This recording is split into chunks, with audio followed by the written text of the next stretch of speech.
Hello ಗೆಳೆಯರೆ, la excellence IAS ಪ್ರಸ್ತುತಪಡಿಸುತ್ತಿರುವ November 16ರ ಕನ್ನಡದಲ್ಲಿ ದಿ ಹಿಂದೂ ಸುದ್ದಿ ವಿಶ್ಲೇಷಣೆಗೆ ತಮಗೆಲ್ಲರಿಗೂ ಸ್ವಾಗತ. ಇಂದಿನ ಮೊದಲ article mega trade bloc RCEP takes off ಅನ್ನೋದಾಗಿದೆ. ಇದನ್ನು ಜಿಎಸ್ ಪೇಪರ್ 2ನ ಅಡಿಯಲ್ಲಿ ಇಂಟರ್ನ್ಯಾಷನಲ್ ರಿಲೇಷನ್ಸ್ ಸಿಲೆಬಸ್ನ ಅಡಿಯಲ್ಲಿ, ಅದರಲ್ಲೂ bilateral, regional and global groupings and agreements involving India and or affecting India's interest ಅನ್ನುವಂಥ ಸಿಲೆಬಸ್ನ ಅಡಿಯಲ್ಲಿ ಓದ್ಕೊಳ್ಬೋದಾಗುತ್ತೆ. ಇಲ್ಲಿ ಮುಖ್ಯವಾಗಿ ಮಾತನಾಡ್ತಾ ಇರ್ತಕ್ಕಂಥದ್ದು ಆರ್ಸಿಇಪಿಯ ಬಗ್ಗೆ, ರೀಜನಲ್ ಕಾಂಪ್ರಹೆನ್ಸಿವ್ ಎಕನಾಮಿಕ್ ಪಾರ್ಟ್ನರ್ಶಿಪ್ ಅನ್ನುವಂಥ ಈ ಒಂದು ಟ್ರೇಡ್ ಬ್ಲಾಕ್ ಅನ್ನುವಂಥದ್ದು ನಿನ್ನೆ, ಇದೊಂದು ಮೆಗಾ ಟ್ರೇಡ್ ಬ್ಲಾಕ್ ಅಂತ ಕೂಡ ಕರೀತಾ ಇದ್ದಾರೆ, ಇದು ನಿನ್ನೆ ಟೇಕ್ ಆಫ್ ಆಗಿರ್ತಕ್ಕಂಥದ್ದು. ಅಫಿಷಿಯಲಿ ನಿನ್ನೆ it came into being ಅನ್ನೋದನ್ನ ನಾವಿಲ್ಲಿ ನೋಡ್ಬೋದಾಗತ್ತೆ. ಇದರಲ್ಲಿರ್ತಕ್ಕಂಥ ಸದಸ್ಯ ರಾಷ್ಟ್ರಗಳು ಯಾರು ಅನ್ನುವಂಥದ್ರ ಸ್ಪಷ್ಟತೆ ನಮಗಿರಬೇಕಾಗತ್ತೆ. ಏಷ್ಯಾನ್ ರಾಷ್ಟ್ರಗಳಲ್ಲಿರ್ತಕ್ಕಂಥ 10 ರಾಷ್ಟ್ರಗಳು ಯಾವ್ಯಾವು ಅಂದರೆ Indonesia, Malaysia, Philippines, Singapore, Thailand, Brunei, Vietnam, Laos, Myanmar and Cambodia. ಈ 10 ರಾಷ್ಟ್ರಗಳೊಟ್ಟಿಗೆ ಫ್ರೀ ಟ್ರೇಡ್ ಅಗ್ರಿಮೆಂಟ್ ಅನ್ನು ಹೊಂದಿರತಕ್ಕಂಥ Australia, China, Japan, south Korea, New Zealand, ಈ 5 ರಾಷ್ಟ್ರಗಳು. ಸೊ 10+5 15 ಮೆಂಬರ್ ಸ್ಟೇಟ್ಸ್ ಅನ್ನ ಆರ್ಸಿಇಪಿ ಹೊಂದಿರತಕ್ಕಂಥದ್ದು. ಇದು 15ನ ಬದಲಾಗಿ 16 ಆಗಬೇಕಾಗಿತ್ತು. ಭಾರತ ಕೂಡ ಇಲ್ಲಿ ಜಾಯಿನ್ ಆಗಿದ್ದಿದ್ರೆ, ಭಾರತವೂ ಕೂಡ ಜಾಯಿನ್ ಆಗೋದ್ರ ಬಗ್ಗೆ ಕಳೆದ 8 ವರ್ಷಗಳಲ್ಲಿ ಮಾತುಕತೆಯನ್ನು ನಾವು ನೋಡಿದ್ವಿ. ಆದರೆ ಕಳೆದ ಲಾಸ್ಟ್ ನವೆಂಬರ್ನಲ್ಲಿ ಈ ವಿಚಾರದ ಬಗ್ಗೆ, ಆರ್ಸಿಇಪಿಯಲ್ಲಿರ್ತಕ್ಕಂಥ ಟರ್ಮ್ಸ್ ಅಂಡ್ ಕಂಡೀಷನ್ಸ್ನ ಬಗ್ಗೆ ಒಂದಷ್ಟು ನೆಗೋಷಿಯೇಷನ್ಸ್ ನಡೆಯುವಂಥ ಸಂದರ್ಭದಲ್ಲಿ ಭಾರತದ ಇಂಟ್ರೆಸ್ಟ್ಗೆ ವಿರುದ್ಧವಾಗಿರ್ತಕ್ಕಂಥ ವಿಚಾರಗಳನ್ನು ಇಲ್ಲಿ ಬದಲಾಯಿಸೋದಕ್ಕೆ ಆಗೋದಿಲ್ಲ. ಹಾಗಾಗಿ ಭಾರತಕ್ಕೆ ಇದರಿಂದ ನೆಗೆಟಿವ್ ಇಂಪ್ಯಾಕ್ಟ್ ಅನ್ನುವಂಥದ್ದು ಆಗುತ್ತೆ. ಭಾರತಕ್ಕೆ ಇದರಿಂದ ಟ್ರೇಡ್ ಅನ್ನ ಮಾಡುವಂಥ ಸಂದರ್ಭದಲ್ಲಿ ಲಾಸ್ ಆಗುವಂಥದ್ದು ಹೆಚ್ಚಾಗುತ್ತೆ. ಆರ್ಸಿಇಪಿಯ ಸದಸ್ಯ ರಾಷ್ಟ್ರಗಳು ಫ್ರೀ ಟ್ರೇಡ್ ಅಗ್ರಿಮೆಂಟ್ ಅನ್ನ ಹೊಂದಿರೋದ್ರಿಂದಾಗಿ ಚೀನಾದ ಗೂಡ್ಸ್ಗಳು ನಮ್ಮ ಮಾರ್ಕೆಟ್ನಲ್ಲಿ ಹೆಚ್ಚಿನದಾಗಿ ಡಂಪ್ ಆಗುವಂಥ ಸಂಭವ ಇರುತ್ತೆ.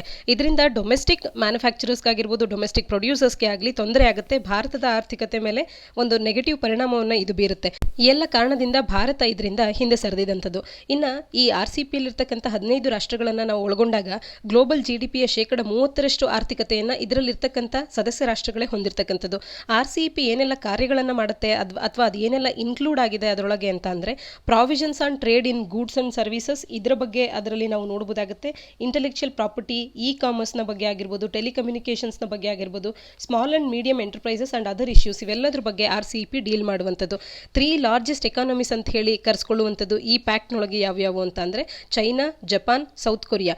ಆ 3 ಕೂಡ ಫ್ರೀ ಟ್ರೇಡ್ ಅಗ್ರಿಮೆಂಟ್ ಅನ್ನ ಫಸ್ಟ್ ಟೈಮ್ ಇದರ ಮುಖಾಂತರವಾಗಿ ಹೊಂದುವಂತೆ ಆಯಿತು. ಯಾಕೆಂದರೆ ಈ 3 ರಾಷ್ಟ್ರಗಳಲ್ಲಿ ಫ್ರೀ ಟ್ರೇಡ್ ಅಗ್ರಿಮೆಂಟ್ ಅನ್ನುವಂಥದ್ದು ಇರಲಿಲ್ಲ. ಆದರೆ ಈ ಆರ್ಸಿಇಪಿಯ ಭಾಗವಾಗೋದ್ರಿಂದ ಚೈನಾ, ಜಪಾನ್ ಮತ್ತು south Korea free trade agreement ಅನ್ನು ಮೊದಲ ಬಾರಿಗೆ ಮಾಡಿಕೊಂಡಾಗುತ್ತೆ.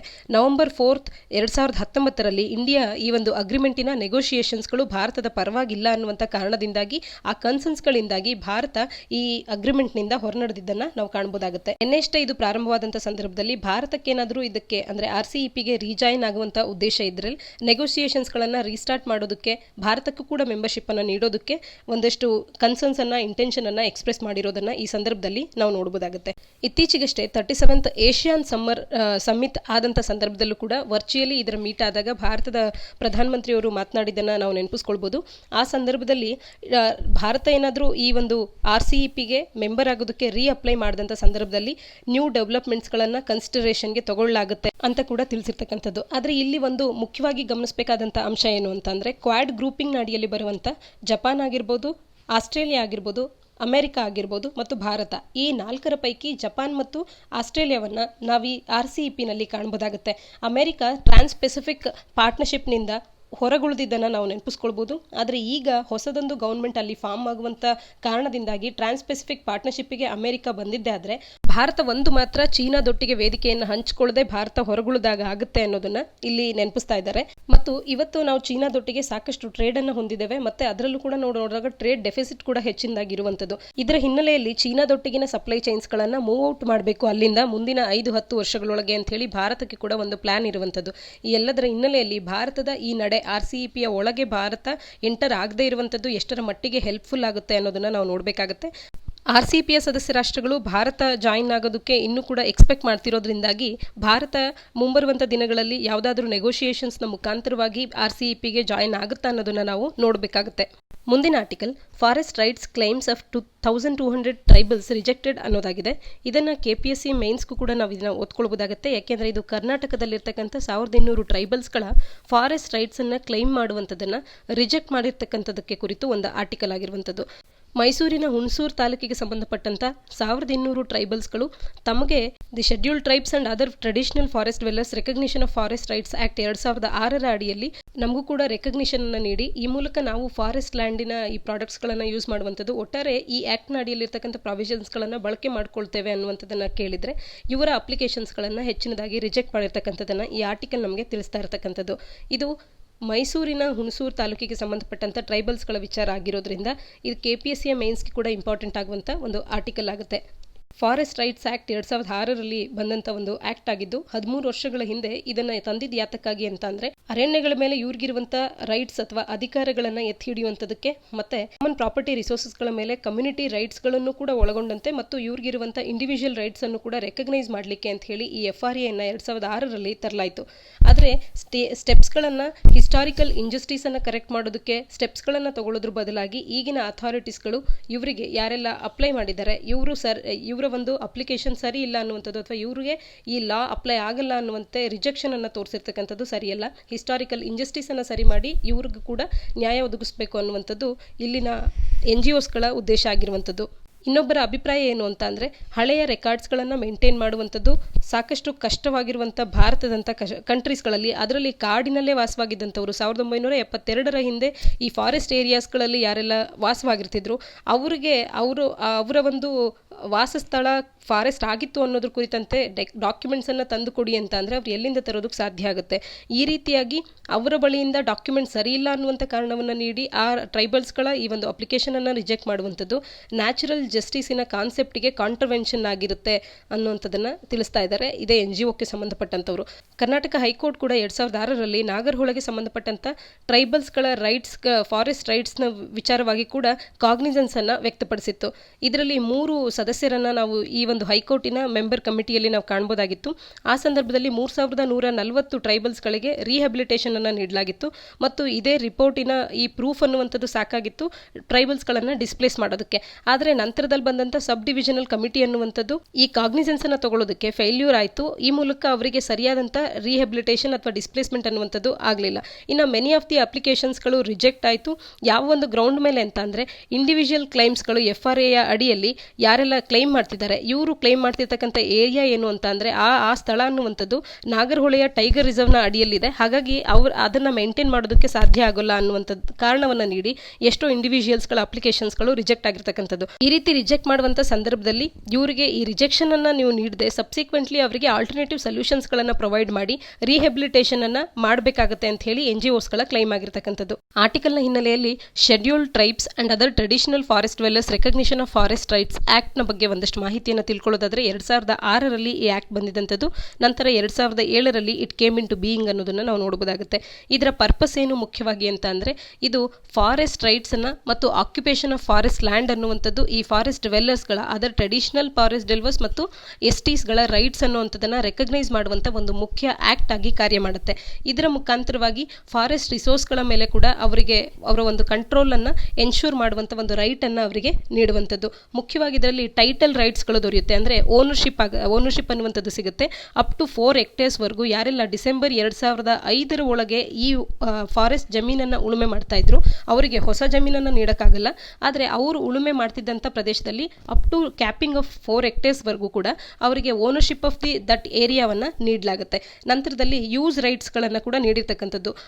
ಮೈನರ್ ಫಾರೆಸ್ಟ್ ಪ್ರೊಡ್ಯೂಸರ್ಸ್ಗಳಿಗೆ ಅವುಗಳನ್ನು ಯೂಸ್ ಮಾಡ್ಕೊಳ್ಳುವಂಥ ರೈಟ್ಸ್ಗಳನ್ನು, ಅದರಲ್ಲೂ ಗ್ರೇಸಿಂಗ್ ಏರಿಯಾಸ್ಗಳಿಗೆ, ಪ್ಯಾಸ್ಚೋರಲ್ ರೂಟ್ಸ್ಗಳಿಗೆ ಅವುಗಳೆಲ್ಲವನ್ನು ಬಳಕೆ ಮಾಡ್ಕೊಳ್ಳುವಂಥ ಒಂದು ರೈಟ್ಸ್ಗಳನ್ನು ಈ ಫಾರೆಸ್ಟ್ ಡ್ವೆಲ್ಲರ್ಸ್ಗಳಿಗೆ ನೀಡಿರ್ತಕ್ಕಂಥದ್ದು. ಮತ್ತು ರಿಲೀಫ್ ಅಂಡ್ ಡೆವಲಪ್ಮೆಂಟ್ ರೈಟ್ಸ್ಗಳನ್ನು ಕೂಡ ನೀಡಿರ್ತಕ್ಕಂಥದ್ದು. ಆ ಸಂದರ್ಭದಲ್ಲಿ ಇಲ್ಲೇನಾದರೂ ಡೆವಲಪ್ಮೆಂಟ್ ಆಗಬೇಕು ಅಂತ ಅಂದಾಗ ಆ ಸಂದರ್ಭದಲ್ಲಿ ಇವರನ್ನು ರಿಹ್ಯಾಬಿಲಿಟೇಟ್ ಮಾಡುವಂಥದ್ದು ಕೂಡ ಸರ್ಕಾರದ ಒಂದು ಹೊಣೆ ಆಗಿರುತ್ತೆ. ಬೇಸಿಕ್ ಕಮ್ಯುನಿಟೀಸ್ಗಳನ್ನು ಇವರಿಗೆ ನೀಡಬೇಕಾಗುತ್ತೆ. ಮತ್ತು ಫಾರೆಸ್ಟ್ ಮ್ಯಾನೇಜ್ಮೆಂಟ್ ರೈಟ್ಸ್ಗಳು ಕೂಡ ಇವರಿಗಿರುವಂಥದ್ದು. ಫಾರೆಸ್ಟನ್ನು ಮತ್ತು ವೈಲ್ಡ್ ಲೈಫನ್ನು ಪ್ರೊಟೆಕ್ಟ್ ಮಾಡುವಂಥ ಒಂದು ರೈಟ್ಸ್ಗಳನ್ನು ಕೂಡ ಇವರಿಗೆ ನೀಡಿರ್ತಕ್ಕಂಥದ್ದು. ಮತ್ತು ಇದಕ್ಕೆ ಎಲಿಜಿಬಿಲಿಟಿ ಕ್ರೈಟೀರಿಯಾ ಏನು ಅಂತ ಅಂದರೆ ಈ ರೀಜನಲ್ಲಿ ಶೆಡ್ಯೂಲ್ಡ್ ಟ್ರೈಬ್ ಅಂತ ಹೇಳಿ ಗುರುತಿಸ್ಕೊಂಡಿರ್ತಕ್ಕಂಥ ಒಂದು ಟ್ರೈಬ್ಗೆ ಅವರು ಒಳಪಟ್ಟಿರೋರಾಗಬೇಕಾಗುತ್ತೆ. ಪ್ರೈಮರಿಲಿ ಫಾರೆಸ್ಟಲ್ಲಿ ಮತ್ತು ಫಾರೆಸ್ಟ್ ಲ್ಯಾಂಡ್ನಲ್ಲಿ 2005 ಡಿಸೆಂಬರ್ 13 ಹಿಂದಿನ ದಿನಕ್ಕೆ ಅವರು ಇಲ್ಲಿ ರಿಸೈಡ್ ಆಗಿರಬೇಕಾಗಿರುತ್ತೆ. 13 2005ಗೂ ಹಿಂದೆ ಯಾರೆಲ್ಲ ಫಾರೆಸ್ಟ್ನಲ್ಲಿ ರಿಸೈಡ್ ಆಗಿರ್ತಾರೆ ಅಂಥವ್ರು, ಅಂದರೆ ಅದರಲ್ಲೂ ಈ ಶೆಡ್ಯೂಲ್ಡ್ ಟ್ರೈಬ್ಗೆ ಬಿಲಾಂಗ್ ಆಗಿದ್ದಂಥವ್ರು ಇದರ ಅಡಿಯಲ್ಲಿ ಎಲಿಜಿಬಲ್ ಬೆನಿಫಿಷರೀಸ್ ಆಗ್ತಾರೆ. ಮತ್ತು ಫಾರೆಸ್ಟ್ ಲ್ಯಾಂಡ್ನ ಮೇಲೆ ಅವರ ಒಂದು ಲೈವ್ಲಿಹುಡ್ ನೀಡ್ಸ್ಗಳು ಡಿಪೆಂಡ್ ಆಗಿದೆ ಅನ್ನುವಂಥದ್ದು ತೋರಿಸ್ಬೇಕಾಗುತ್ತೆ. ಈ ಎಲ್ಲದರ ಆಧಾರದ ಮೇಲೆ ಇವರಿಗೆ ಈ ಆಕ್ಟ್ನ ಅಡಿಯಲ್ಲಿ ಎಲಿಜಿಬಿಲಿಟಿಯನ್ನು ನೀಡಲಾಗುತ್ತೆ. ಈ ಒಂದು ಆಕ್ಟ್ ಯಾವ ಮಿನಿಸ್ಟ್ರಿಯ ಅಡಿಯಲ್ಲಿ ಕಾರ್ಯ ಮಾಡುತ್ತೆ ಅನ್ನೋದನ್ನ ಕಮೆಂಟ್ ಸೆಕ್ಷನಲ್ಲಿ ಕಮೆಂಟ್ ಮಾಡಿ ತಿಳಿಸಿ. ಮುಂದಿನ article worst air quality on Deepavali in 4 years ಅನ್ನೋದನ್ನ ನೋಡಬಹುದಾಗುತ್ತೆ. ಮತ್ತು post Deepavali air quality hit severe category in the capital, ಈ ಎರಡು ಆರ್ಟಿಕಲ್ಸ್ಗಳನ್ನು ಒಂದೇ ಕಂಟೆಕ್ಸ್ಟ್ ನಲ್ಲಿ ಇರೋದ್ರಿಂದ ಒಟ್ಟಿಗೆ ಡಿಸ್ಕಸ್ ಮಾಡೋಣ. ಎರಡನ್ನು ಕೂಡ ನಾವು GS ಪೇಪರ್ 3 ನ ಅಡಿಯಲ್ಲಿ ಎನ್ವಿರಾನ್ಮೆಂಟ್, ಅದರಲ್ಲೂ ಏರ್ ಪೊಲ್ಯೂಷನ್ ಅಡಿಯಲ್ಲಿ ಓದ್ಕೊಳ್ಬಹುದಾಗುತ್ತೆ. ವೆಸ್ಟರ್ನ್ ಡಿಸ್ಟರ್ಬೆನ್ಸಸ್ ಒಂದಷ್ಟು ಲೈಟ್ ರೈನ್ ಅನ್ನ ಮತ್ತು ಗಾಳಿಯನ್ನ ತರೋದ್ರಿಂದಾಗಿ ಇನ್ನು ಮುಂದೆ ಪೊಲ್ಯೂಟೆಂಟ್ಸ್ಗಳನ್ನು ಡಿಸ್ಪೋಸ್ ಮಾಡೋದಕ್ಕೆ ಹೆಲ್ಪ್ ಆಗುತ್ತೆ ಅನ್ನುವಂಥದ್ದು ಒಂದು ಸಮಾಧಾನಕರವಾದಂಥ ವಿಷಯ ಅನ್ಬೋದು ಮುಂಬರುವಂಥ ದಿನಗಳಲ್ಲಿ. ಆದರೆ ಈ ಆರ್ಟಿಕಲ್ಸ್ ಮುಖ್ಯವಾಗಿ ಮಾತನಾಡ್ತಾ ಇರ್ತಕ್ಕಂಥದ್ದು ಕಳೆದ 4 ವರ್ಷಗಳ ದೀಪಾವಳಿ ಹಬ್ಬವನ್ನು ನೋಡಿದ್ರೆ ವರ್ಸ್ಟ್ ಏರ್ ಕ್ವಾಲಿಟಿಯನ್ನು ಈ ಬಾರಿಯ ದೀಪಾವಳಿ ಕಂಡಿರ್ತಕ್ಕಂಥದ್ದು. ಅದು ಕೂಡ ಈ ಬಾರಿ ದೀಪಾವಳಿಗೆ ಹಿಂದೆ ಸಾಕಷ್ಟು ಮೆಷರ್ಸ್ಗಳನ್ನು ತಗೊಳ್ಳಲಾಗಿತ್ತು. ಕರೋನಾ ಅನ್ನುವಂಥದ್ದು ಹೆಚ್ಚಾಗಬಾರ್ದು, COVID-19 ಸ್ಪ್ರೆಡ್ ಅನ್ನುವಂಥದ್ದು ಈಗಾಗಲೇ ಡೆಲ್ಲಿಯಲ್ಲಿ ಹೆಚ್ಚಿನದಾಗಿ ಆಗ್ತಾ ಇರುವಂಥ ಹಿನ್ನೆಲೆಯಲ್ಲಿ ಇದು ಈ ರೀತಿ ಆಗದೇ ಇರಲಿ ಅನ್ನುವಂಥ ಉದ್ದೇಶಕ್ಕೆ ಸಾಕಷ್ಟು ಮೆಷರ್ಸ್ಗಳನ್ನು ತಗೊಂಡಿದ್ರು ಕೂಡ ಡೆಲ್ಲಿಯಲ್ಲಿ ಸಿವಿಯರ್ ಕ್ಯಾಟಗರಿಗೆ ಏರ್ ಕ್ವಾಲಿಟಿ ಅನ್ನುವಂಥದ್ದು ಹಿಟ್ ಆಗಿರ್ತಕ್ಕಂಥದ್ದು. ಅದನ್ನು ನಾವು ನೋಡಿದ್ರೆ ಸಿವಿಯರ್ ಕ್ಯಾಟಗರಿ ಅಂತ ಅಂದರೆ ಸೇಫ್ ಲಿಮಿಟ್ ಅಲ್ಲಿ ಎಷ್ಟು PM 2.5 ಲೆವೆಲ್ಗಳು ರೆಕಾರ್ಡ್ ಆಗಬೇಕೋ ಅದಕ್ಕಿಂತ 8ರಷ್ಟು ಬಾರಿ ಹೆಚ್ಚಿನದಾಗಿ PM 2.5 ಅನ್ನುವಂಥದ್ದು ರೆಕಾರ್ಡ್ ಆಗಿದೆ. 463.3 UG ಪರ್ ಮೀಟರ್ ಕ್ಯೂಬ್ನಷ್ಟು ನಾವು PM 2.5 ಅನ್ನ ರೆಕಾರ್ಡ್ ಆಗಿರೋದನ್ನ ಕಾಣಬಹುದಾಗುತ್ತೆ. ಇದರ ಮುಖಾಂತರವಾಗಿ ಒಂದು ವರ್ಸ್ಟ್ ಕ್ಯಾಟಗರಿ ಆಗಿರುವಂಥ ಸಿವಿಯರ್ ಕ್ಯಾಟಗರಿ ಅಡಿಯಲ್ಲಿ ಏರ್ ಕ್ವಾಲಿಟಿ ಅನ್ನುವಂಥದ್ದು ಇರುವಂಥದ್ದು ಪೋಸ್ಟ್ ದೀಪಾವಳಿ. ಇದೆಲ್ಲದು ನಮ್ಗೆ ಏನು ತಿಳಿಸುತ್ತೆ ಅಂತಂದ್ರೆ ಎಷ್ಟೇ ಮೆಷರ್ಸ್ಗಳನ್ನು ತಗೊಂಡ್ರೂ ಕೂಡ ಸಾಕಷ್ಟು ಜನರಲ್ಲಿ ಇದ್ರ ಬಗ್ಗೆ ಅವೇರ್ನೆಸ್ ಅನ್ನುವಂಥದ್ದು ಇಲ್ಲ, ಅಥವಾ ಜನಗಳು ಸಪೋರ್ಟಿವ್ ಆಗಿಲ್ಲ ಗೌರ್ಮೆಂಟ್ನ ಈ ಸ್ಟ್ರಿಕ್ಟರ್ ರೂಲ್ಸ್ಗಳಿಗೆ, ಲಾಸ್ಗಳಿಗೆ. ಗೌರ್ಮೆಂಟ್ ಏನೆಲ್ಲ ಮೆಷರ್ಸ್ಗಳನ್ನು ತಗೊಳ್ಬೇಕು ಅಂತಿದೆ ಅದರೊಟ್ಟಿಗೆ ಜನಗಳ ಆಟಿಟ್ಯೂಡ್ ಅನ್ನುವಂಥದ್ದು ಕೂಡ ಬದಲಾಗಬೇಕು, ಅವರ ಸಪೋರ್ಟ್ ಕೂಡ ಸ್ಟ್ರಾಂಗ್ ಆಗಿ ಬೇಕಾಗುತ್ತೆ. ಮತ್ತು ಏನೆಲ್ಲ ಲಾಸ್ಗಳನ್ನು ತಂದಿದ್ದಾರೆ ಅದರ ಸ್ಟ್ರಿಕ್ಟರ್ ಇಂಪ್ಲಿಮೆಂಟೇಷನ್ ಅನ್ನುವಂಥದ್ದು ಆಗಬೇಕಾಗುತ್ತೆ. ನ್ಯಾಷನಲ್ ಗ್ರೀನ್ ಟ್ರಿಬ್ಯುನಲ್ ಕೂಡ ಈ ದೀಪಾವಳಿಯ ಹಿನ್ನೆಲೆಯಲ್ಲಿ ನವೆಂಬರ್ 30ರವರೆಗೆ ಈ ಪಟಾಕಿಗಳನ್ನು ಹೊಡಿದವಾದು ಯಾವೆಲ್ಲ ಸಿಟೀಸ್ಗಳಲ್ಲಿ ಅಂತ ಅಂದರೆ ಏರ್ ಕ್ವಾಲಿಟಿ ಅನ್ನುವಂಥದ್ದು ಯಾವೆಲ್ಲ ಸಿಟೀಸ್ಗಳಲ್ಲಿ ಪುವರ್ ಅಂಡ್ ಅಬೌವ್ ಕಂಡೀಷನಲ್ಲಿದೆ, ಪುವರ್ ಅಂಡ್ ಅಬೌವ್ ಅನ್ನುವಂಥ ಒಂದು ಕ್ಯಾಟಗರಿನಲ್ಲಿದೆ, ಅಲ್ಲಿ ಕಂಪ್ಲೀಟ್ ಆಗಿ ಕ್ರ್ಯಾಕರ್ಸ್ಗಳನ್ನು ಬ್ಯಾನ್ ಮಾಡುವಂಥದ್ದು. ಮತ್ತೆ ಮಾಡ್ರೇಟ್ ಮತ್ತು ಬಿಲೋ ಅನ್ನುವಂಥ ಕ್ಯಾಟಗರಿ ಅಡಿಯಲ್ಲಿರ್ತಕ್ಕಂಥ ಸಿಟೀಸ್ಗಳಲ್ಲಿ ಎರಡು ಗಂಟೆಗಳು, ದಿನದಲ್ಲಿ 2 ಗಂಟೆಗಳು ಮಾತ್ರವೇ ಗ್ರೀನ್ ಕ್ರ್ಯಾಕರ್ಸ್ಗಳನ್ನು ಹೊಡೆಯೋದಕ್ಕೆ ಅಲೋ ಮಾಡಬೇಕು ಅರ್ಬನ್ ಸಿಟೀಸ್ಗಳಲ್ಲಿ ಅಂತ ಹೇಳಿ NGT ಈ ನಿರ್ಧಾರವನ್ನು ತಗೊಂಡಿತ್ತು. ಸಾಕಷ್ಟು ರಾಜ್ಯ ಸರ್ಕಾರಗಳು, ಡೆಲ್ಲಿ ಆಗಿರ್ಬೋದು, ಛತ್ತೀಸ್ಗಢ ಆಗಿರ್ಬೋದು, ತಾವೇ ಒಂದು ನಿರ್ಧಾರಕ್ಕೆ ಬಂದು ಕಂಪ್ಲೀಟ್ ಬ್ಯಾನನ್ನು ಮಾಡಿದ್ವು ಪಟಾಕಿಗಳ ವಿರುದ್ಧವಾಗಿ. ಇಷ್ಟೆಲ್ಲ ಕಾರ್ಯಗಳನ್ನು ತಗೊಂಡ್ರೂ ಕೂಡ ಇಷ್ಟು ಹೆಚ್ಚಿನ ಮಟ್ಟಿಗೆ ಸಿವಿಯರ್ ಕ್ಯಾಟಗರಿಗೆ ಏರ್ ಕ್ವಾಲಿಟಿ ಅನ್ನುವಂಥದ್ದು ಬಂದಿರತಕ್ಕಂಥದ್ದು ಒಂದು ವಿಷಾದನೀಯ ಸಂಗತಿ ಅಂತಲೇ ಹೇಳ್ಬೋದಾಗುತ್ತೆ. ಒಟ್ಟಾರೆಯಾಗಿ ಇಲ್ಲಿ ಒಂದಷ್ಟು ರಿಲೀಫ್ ಅನ್ನುವಂಥದ್ದು ನಮ್ಗೆ ಏನು ಕಾಣಿಸುತ್ತೆ ಅಂತಂದರೆ ವೆಸ್ಟರ್ನ್ ಡಿಸ್ಟರ್ಬೆನ್ಸಸ್ ಇಂದ ಲೈಟ್ ರೈನ್ ಮತ್ತು ವಿಂಡ್ ಬರೋದ್ರಿಂದಾಗಿ ಪೊಲ್ಯೂಟೆಂಟ್ಸ್ಗಳು ಬೇಗ ಡಿಸ್ಪೋಸ್ ಆಗ್ಬೋದು ಅನ್ನುವಂಥ ಎಕ್ಸ್ಪೆಕ್ಟೇಷನ್ ಅನ್ನ ಇಟ್ಕೊಳ್ಳಲಾಗಿದೆ. ಏರ್ ಪೊಲ್ಯೂಷನ್ ಕುರಿತಂತೆ ಸಾಕಷ್ಟು ಆರ್ಟಿಕಲ್ಸ್ಗಳನ್ನು ಕಳೆದ 2 ತಿಂಗಳಿಂದಲೂ ಕೂಡ ನಾವು ನೋಡ್ತಾನೆ ಇದ್ದೇವೆ. ಈ ಎಲ್ಲದರ ಹಿನ್ನೆಲೆಯಲ್ಲಿ KPSC ಹಾಗೂ UPSC ಎರಡೂ ಪರೀಕ್ಷೆಗೆ ಮುಖ್ಯವಾಗುವಂತೆ ಸ್ಟಬಲ್ ಬರ್ನಿಂಗ್ನ ವಿಚಾರ ಆಗ್ಬೋದು, ಏರ್ ಪೊಲ್ಯೂಷನ್ನ ವಿಚಾರ ಆಗ್ಬೋದು, ಒಂದು ಕಡೆ ನೀವು ನೋಟ್ ಡೌನ್ ಮಾಡ್ಕೊಳ್ಳಿ. ಅಂದರೆ ಎಷ್ಟು ಹೆಚ್ಚಿನ ಮಟ್ಟಿಗೆ PM 2.5 ಇದ್ದಾಗ ಯಾವ ಕ್ಯಾಟಗರಿಗೆ ಬರುತ್ತೆ ಅನ್ನುವಂಥದ್ದು, ಅಥವಾ ಏರ್ ಕ್ವಾಲಿಟಿ ಇಂಡೆಕ್ಸ್ನ ಅಡಿಯಲ್ಲಿ ಯಾವೆಲ್ಲ ಪೊಲ್ಯೂಟೆಂಟ್ಸ್ಗಳು ಇದಾವೆ ಅನ್ನುವಂಥದ್ದು, ಮತ್ತು ಕಾರ್ಬನ್ ಡೈಆಕ್ಸೈಡ್ ಇದೆಯೋ ಇಲ್ವೋ ಅಂತ ಅನ್ನುವಂಥದ್ದು, ಮತ್ತು NGTಯ ಇತ್ತೀಚಿನ ಈ ಬ್ಯಾನ್ ಆನ್ ಫೈರ್ ಕ್ರ್ಯಾಕರ್ಸ್ ಏನಿದೆ ಈ ನಿರ್ಧಾರದ ಬಗ್ಗೆ ಆಗಿರ್ಬೋದು, ಒಂದಷ್ಟು ಅಂಶಗಳನ್ನು ಒಟ್ಟುಗೂಡಿಸಿ ನೀವು ಮೈನ್ಸ್ಗೆ ಅಂತ ಹೇಳಿ ಉತ್ತರಗಳನ್ನು ರೆಡಿ ಮಾಡ್ಕೊಳ್ಳಿ. ಮತ್ತು ಪ್ರಿಲಿಮ್ಸ್ ಪರ್ಸ್ಪೆಕ್ಟಿವ್ನಲ್ಲೂ ಕೂಡ ಈ AQO ಇಂಡೆಕ್ಸ್ ಆಗಿರ್ಬೋದು, ಸಫರ್ ಆಗಿರ್ಬೋದು, ಇವೆಲ್ಲವೂ ಕೂಡ ಇಂಪಾರ್ಟೆನ್ಸ್ ಅನ್ನು ಹೊಂದುವಂಥ ಒಂದು ಅಂಶಗಳಾಗಿರುತ್ತೆ. ಇದ್ರ ಬಗ್ಗೆ ಸ್ಪಷ್ಟತೆ ನಿಮ್ಗೆ ಇರಬೇಕಾಗುತ್ತೆ.